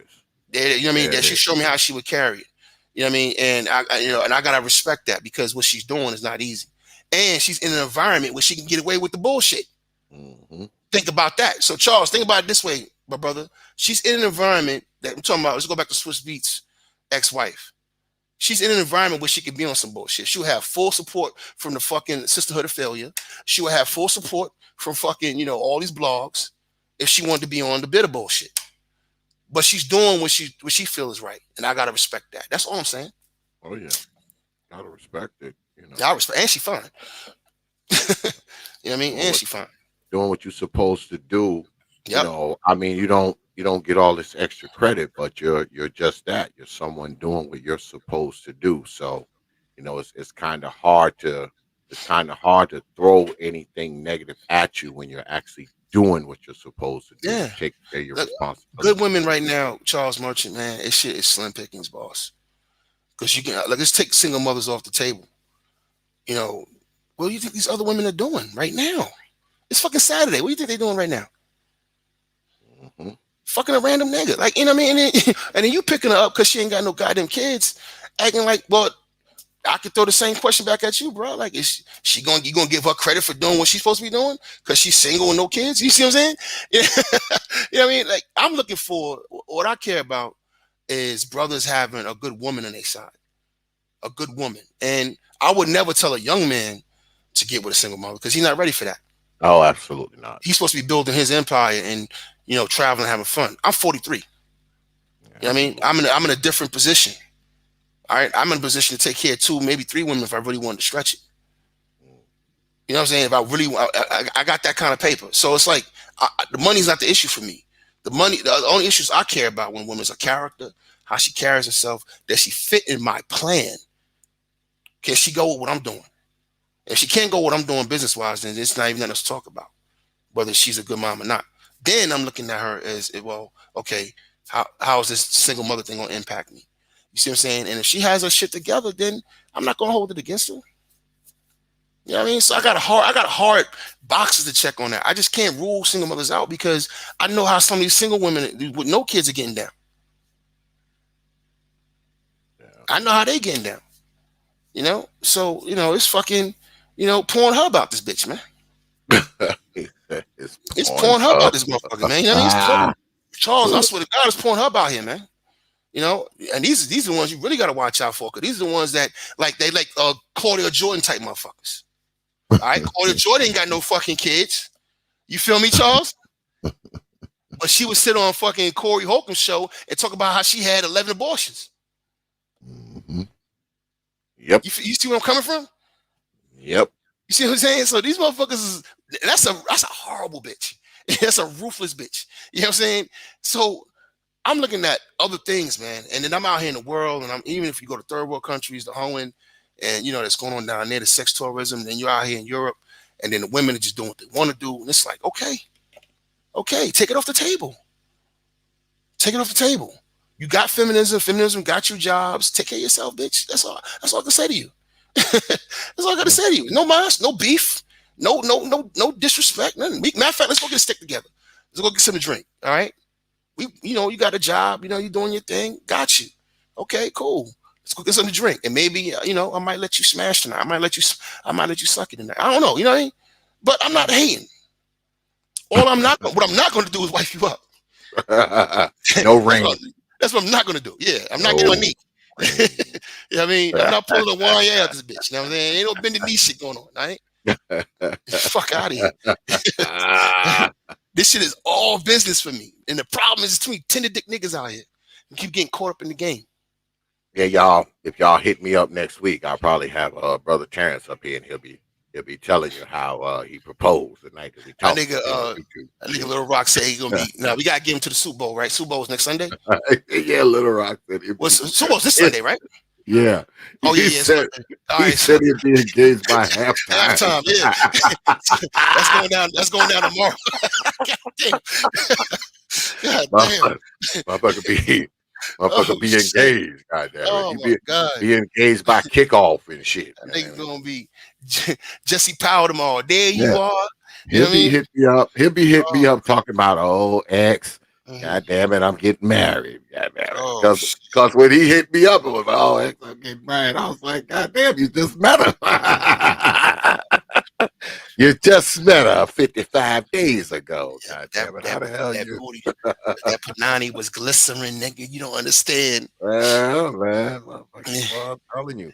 And like I told him, man, I thought younger guys were smarter. I thought, y'all kind of, them younger dudes, I'm thinking, y'all got a different outlook on shit, and you ain't quick to jump up and get married to somebody just because they smile at you and give you some ass.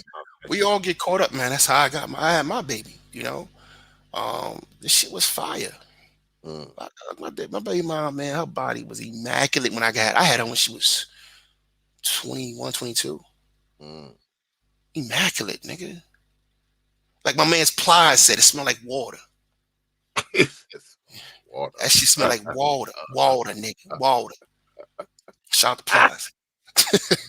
No, man, I don't know how. But he did say though, he did say that his first wife he met and married her after 3 weeks.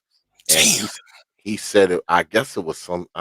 He kind of alluded to it. He didn't really say. That nigga really going to it. That nigga is 90-day fiance material. Shit. Yeah, it was some type of arranged marriage. He needs to get paid for this shit. He needs to go on a TV show. Yep. Right, and just go ahead and get paid for this fuckery because, Yep. God damn.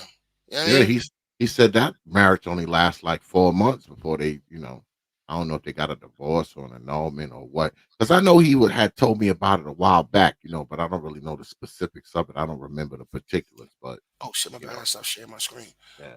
My bad. He had told me about that a while back, and I never dug into it, to ask him how the hell you marry somebody in 3 weeks, man. Fuck wrong with you, man? She crazy. She crazy. But I love her. I love her. You don't understand, X. You just don't know what she do to me. You don't know what she do to me. 3 weeks it's 3 weeks of heavenly bliss, man. I don't want to throw nobody under the bus, man, but somebody in the back chat told me one time in the old server, the old server, wink, wink, X, and nigga told me, you don't understand what we got, Jay. Oh shit! I'm sorry for y'all. Y'all don't know what the fuck we talking about. Oh my god! That nigga said, man, you don't know what we got. We got it special. Don't understand what they got going on, man. Man, that shit, man. I had to roast that nigga for 2 hours over that shit, man. That shit was crazy. Oh my god, man. Oh man, I thought, because I look at what I see, and I would hate to be a 25, 30-year-old dude now, trying to, get a wife or whatever, man. I would hate to be in that in that position. I would hate it, man. Yeah. With it's all not the hard, shit. though. It's not hard to get a wife, though. It's not hard to get a wife. Shit, you gotta pick a woman first. I mean, I know that's what I'm saying. It's the quality of women out here right now. Bitch, that's a problem. Yeah, it's a quality. So like niggas like you are lucky, man. Well, that would be a bitch now. My boy, like if you look at everybody who's successful in marriages, right? And the reason why this is important is because these men have access to all women. They at one point in time, they would, they money's long. Morris Chestnut, he's with his day one. Denzel's with his day one. LeBron getting all kind of pussy thrown at him. He's with his day one. You know what I mean? Like, you know what I'm saying? Like, Sam Jackson, he's with his day one. You understand what I'm saying? So you brothers, man, who with your day ones, man, y'all the real heroes. Y'all the ones, man. Y'all the ones that been with their day ones, all women they've been with for a long time, they knew for a long time, and it's lasted. And or if you was with a day one and then that didn't last, and then you ended with another chick that was thorough, like X. Yeah, this nigga X, man, I need to take him to Vegas too. These niggas be hitting on betting on black, nigga. Shit. X, come closer. Betting on black. Yeah. Well, it's probably more so that because I know me and my wife, we're the exact fucking opposite. But we meet in the middle, man, and she's willing to get along with a motherfucker. Because I know I'm hard as hell to get along with. And she and that's the crux of the problem. That's the crux of the problem. Most people today are not being socialized to be with each other like that. They're not being socialized to live with each other. Yeah. And it's too much rugged individualism, and that's what's been pushed out for the last 20-something years. You don't have people who are socialized to be in marriages, especially the women that taught the Sex in the City shit. Yeah, I mean, now they treating the men like look at Kevin Samuels' platform. Now, I'm gonna say this. Fuck it. I don't care what y'all niggas feel about Kevin Samuels. He's irrelevant. It's about the information. It's about reality. And the reality is week in, week out, you got a bunch of women calling in talking about they're looking for a quote unquote high value man. And basically looking down on all the brothers who make 50, 60, 70,000, $80,000 a year. You can't build families with shit like this. It's true. That's not a man's issue. Yeah. There's nothing that we can do to capitulate to that. That's female bullshit. That's fuckery on their end. And if they want to be on fucking Tyler Perry's timeline 20 years from now, that's on them. Yeah. That's on them. All I know is JSHine is 43, in great shape. I'm doing well. I'm good. I could drop my retirement papers when I feel like it. Because I know y'all out there. You can't hide from me, boo. I know you know. All you got to do is give it another 10 to 15 years. You'll see they old asses in Walmart humped over a shopping cart and barely can fucking load the groceries in their damn car. It's about power dynamics. When women tell you that they're settling, they put themselves above you. Yeah. And the truth of the matter is, I'm the one that's going to settle. You understand me? Okay. I'm the one that's going to choose. And that's the position you want to be in. And now a lot of people are like, well, damn, he sounds like a goddamn chauvinistic pig. You goddamn right. Yep. But that's what you need. You need men right now out here that's serious about their business, serious about being leaders, serious about being patriarchs. I'm serious about being a protector and a provider. I'm serious about it. I'm not playing. I'm dead serious about it. So you either want that or you want a beta male that you can control and run. It's just that simple. And to be me, I love it when I go to a store or a supermarket and I drop my woman off and I take off and I look up and I see her coming out the goddamn door and she just stand there. She don't even move. And that goddamn truck pull up and she just get on in the car and I load the shit, and I see all them old bitches just standing around watching. Cause they standing there, they waiting on Ubers, they waiting on taxis, they fucking, and I pull up with the motherfucking music blasting and the whole shit. Oh, JSHine. Where's the boy at? Every time I get in the goddamn car, he never shows. Yep, I pull right the fuck up where my wife at. What does your wife say about that? Kick the goddamn trunk open and shit. My woman just get on in the fucking car. She ain't got to load a motherfucking thing. And all them old bitches. About this. How does she feel about it? Well, one thing I can say about my wife. My wife is very appreciative of, I don't know if she's just appreciative of me or she's just appreciative of having a man in general. I mean, my wife loves that kind of shit. I mean, but I've treated her like that ever since we met. I mean, that's kind of what it is. Like I said, I pull the fuck up shit. My woman just get in the fucking car. I take care of every motherfucking thing. And like I said, all them old bitches be looking. I know why they looking. Because, boy, them motherfuckers wish it was them. Yeah, they wish it was. They wish it was them. But all I would say is this, man, because I need to hop off of here. It's 3 a.m. Mm-hmm. But took my ass to bed. I got to get up and do some shit in the morning. But I would say this, though. Brothers, stop getting vexed over these females, man. Stop letting them vex you. You have the upper hand. All you have to do is get some shit going, get your stuff together, focus on your money, you know what I mean, and getting yourself in a position where you can be a provider and protector, but you're the gatekeeper for that. You know what I mean? You let them in or you don't let them in. And that's that, and find somebody who fits you, and widen your horizons. You know what I mean? Single mothers, yeah, it's not the way to go in most cases, but, a good, like, all I have to say is a good woman's a good woman. You know what I mean? And, wherever you can find a good woman that's going to treat you right and do right by you and be a dutiful woman and respectful to you, you rock with that, man. You know what I mean? And, now, if she can't have 100,000 kids, you know what I mean? But no, hell, goddamn, no. One fucking child, it's not a big deal, man. It's not a big deal at all. Now if you're holding. Now, if you're not holding, it might be a big deal. So young men, I wouldn't recommend it. But my brother's 30, 35 and up, you have that spectrum, and you really don't have that option. You really don't have no choice because, the older you get, the lesser you get access to, 20-year-old women. So these 20-year-old girls don't think like 20-year-old women back in the day. See, back in the day, 20-year-old women would get with an older man, no problem, right away. Now, if you see them doing it, it's because either they have an Oedipus complex or they're looking for money. You know what I'm saying? They're looking for a come up. So, that shit is, that's like threading a needle to find a chick in her 20s that's not on some bullshit. You know what I mean? Especially in this environment. And that's across the world. These women over here waiting for your ass to come over here. They know you tired of American women. Nobody comes to America for women. No man, everybody knows that. No one goes to America to get women. Nobody.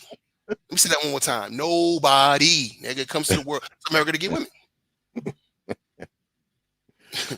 And absolutely positively don't follow the brother Terrence model. Jesus Christ, please don't listen to this shit here and be like, oh, we want to be like Terrence. Hell no, because I tried to stop Terrence from being like Terrence.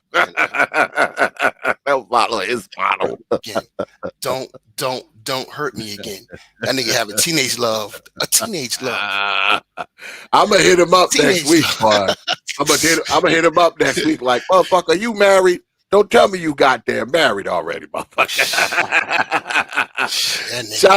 Shout out to brother Terrence, though, man. That's my man. That right nigga there, gonna man. have Johnny Gill playing tonight, nigga. You gonna make a baby tonight? Shout out to Terrence. That nigga, you gonna be grinding in that pussy tonight, nigga. Yeah, man. Brother Terrence been following me a long time, man. Shout out to him, man. I just don't want him to goddamn brother Little Rock, you wrong for that one. He said that he planned it. He said he planned Let's Get Married as we speak. It's fucked up. That's fucked up. You're wrong for that. Damn. You're wrong for that one, brother. I just hope he like I told him, man. I just hope he learned his lesson. I'm gonna hit old brother Terrence up next week. What time is it right now where you at in North Carolina? Is what, 9 o'clock? Yep. That nigga he's serving dinner right now. Okay. Yeah, he was washing dishes the whole goddamn time we was He was talking cleaning and up. Yeah. moving furniture and shit, He's man. I'm chefing it like, up. Yeah. goddamn, That nigga stop got the moving white towel furniture. on his arm and everything right now. Yeah. So he's chefing it up. He's serving dinner right now. He's wooing her. He's making her. She gonna say, "I love you," tonight. Yeah, he gonna have that ring in hand. Well, you know, he turned this shit off. He's like, man, let me turn goddamn X and JSHine off. These motherfuckers. I can't listen to these. I can't have her hearing this shit. I can't have her hearing this shit. God, he hurried up and turned this shit off, boy.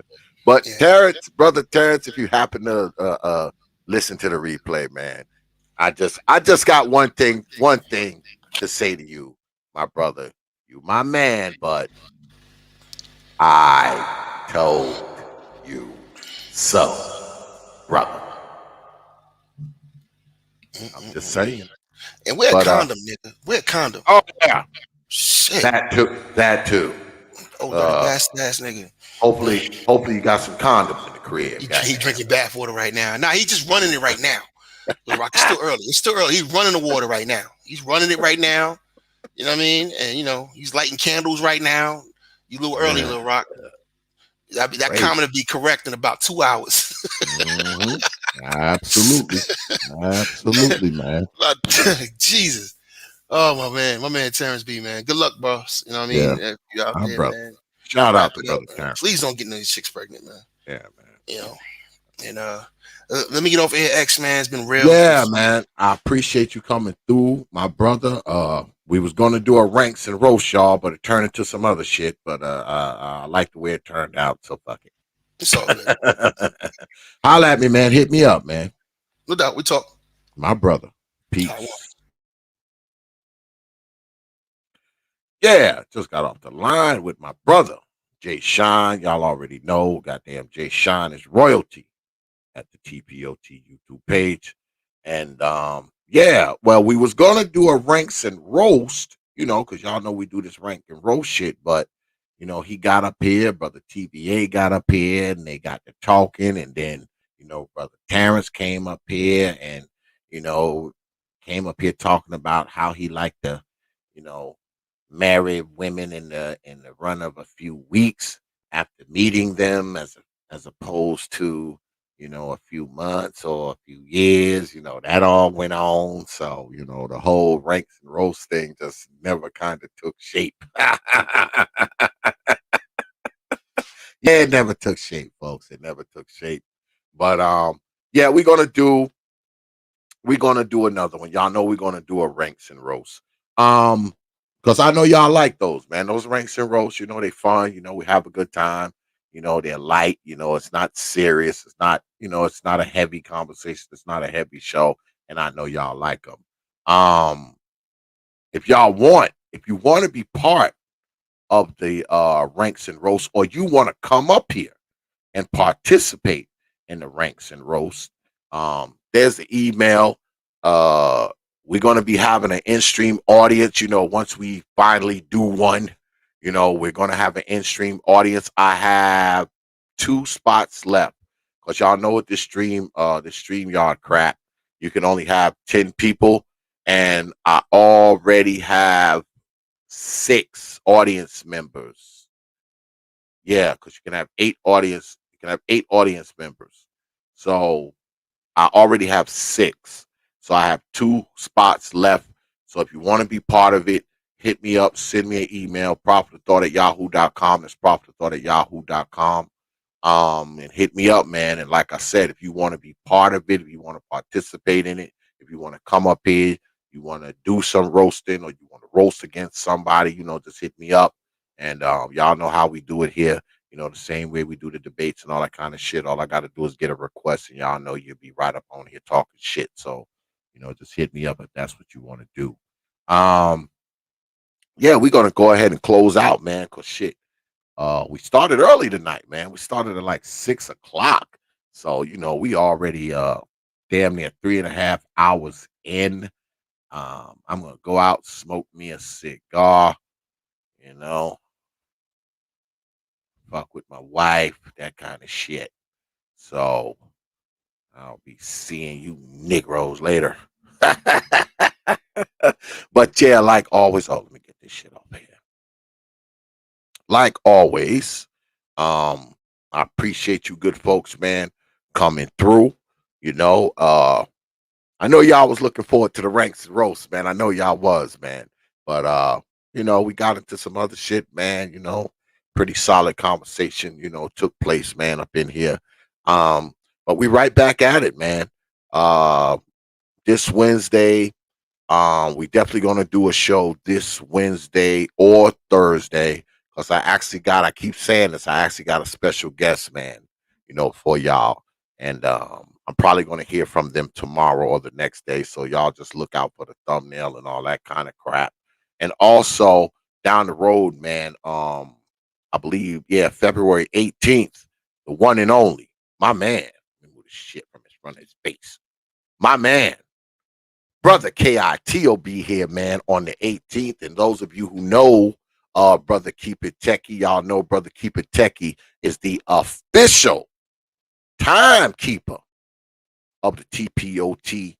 debates. So y'all get on down there, check old Brother Keep It Techie out on his channel. And you also can check him out on keepitechie.com as well. Shout out to my brother K.I.T. He will be here the 18th. He'll be here on the 18th, man, and he'll be dropping all things techie. He'll have the floor. He'll be talking about IT. He'll be talking about programming. He'll be talking about code. He'll be talking about all that stuff. So get your black behinds up in here, man, on the 18th, because you guaranteed to learn something tonight that this brother is in the house. I'm just saying. So keep your calendars. Go ahead and circle your calendar for that one, man, because that's going to be good. You know, because like I said, he going to have the floor.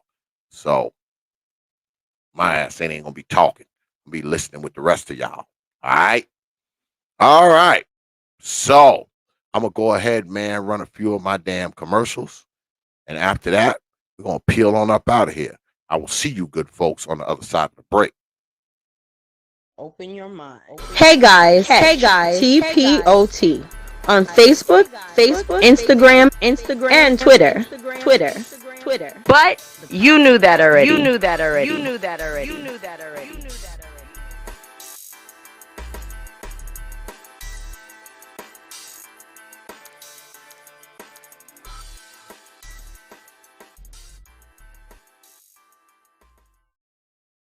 Peace, folks. Open your mind. Wednesday, we throw down in the digital square circle on Hours of Power debates. Thursday, we get at it with DXL, Dark Exodus Live. So come through, 9:30 p.m., right here on the T.P.O.T. YouTube page. You know.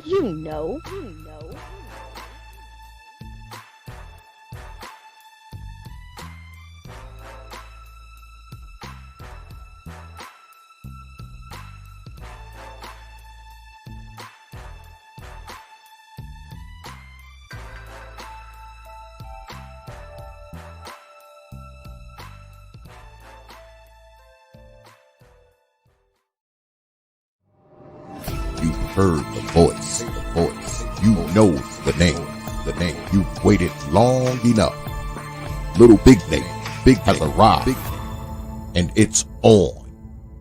Let's go. Peace, folks. This is Teacher Tanisha. You're listening to the T.P.O.T. Media YouTube page. You know. Now back to the show. You know.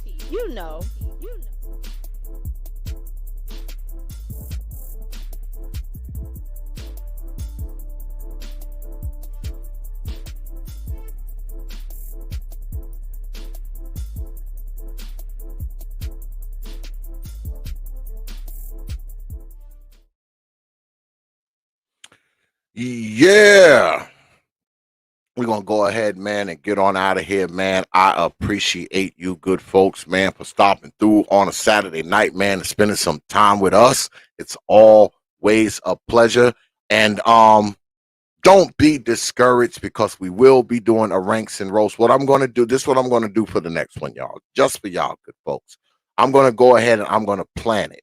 I'm going to go ahead and get two people, and have them come up here and just go at it, man, and give y'all something to enjoy and laugh at. We'll have the in-house audience and the whole the in-stream audience, as I call it, and give y'all something to unwind and laugh at, man. Nothing too serious.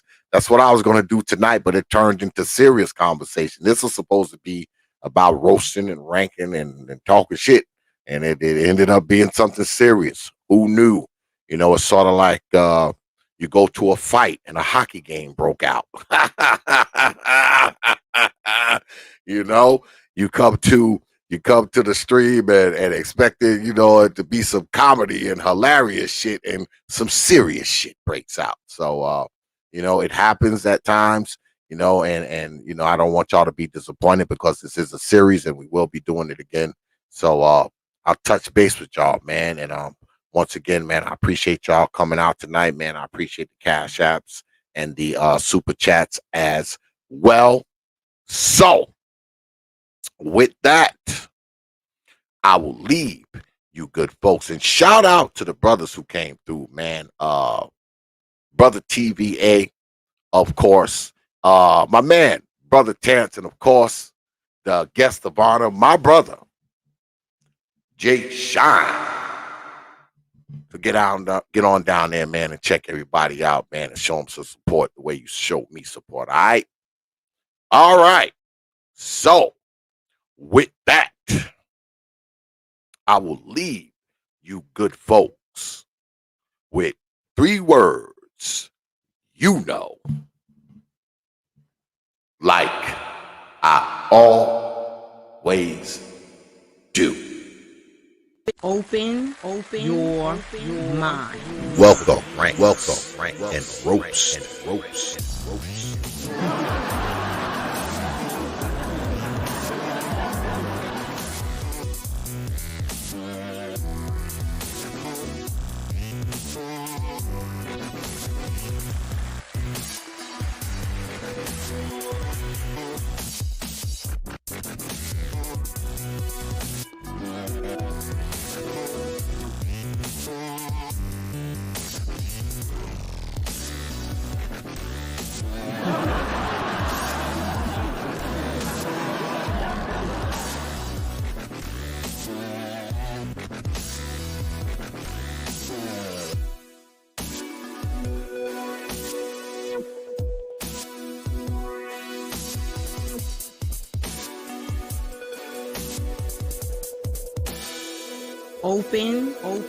Open your mind.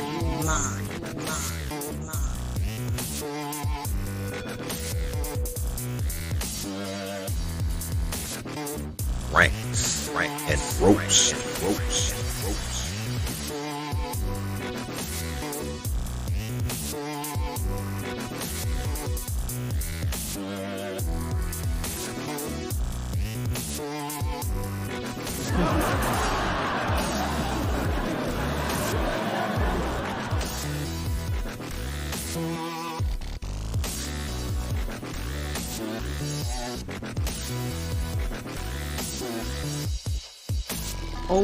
Open your mind.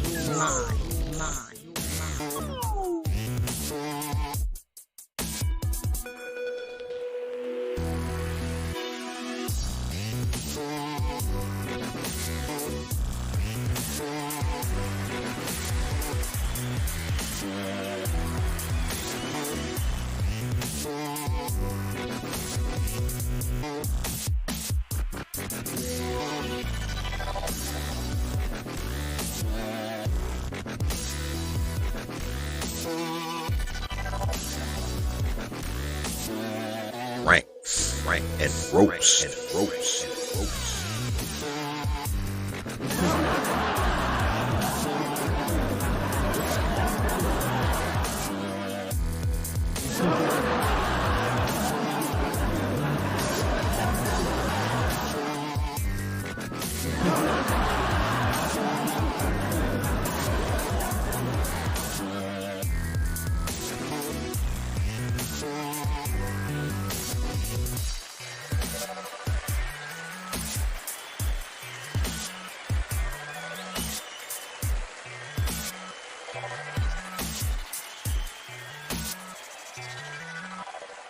Open your mind.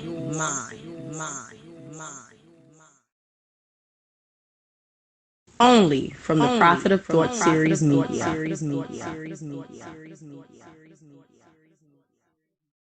You know.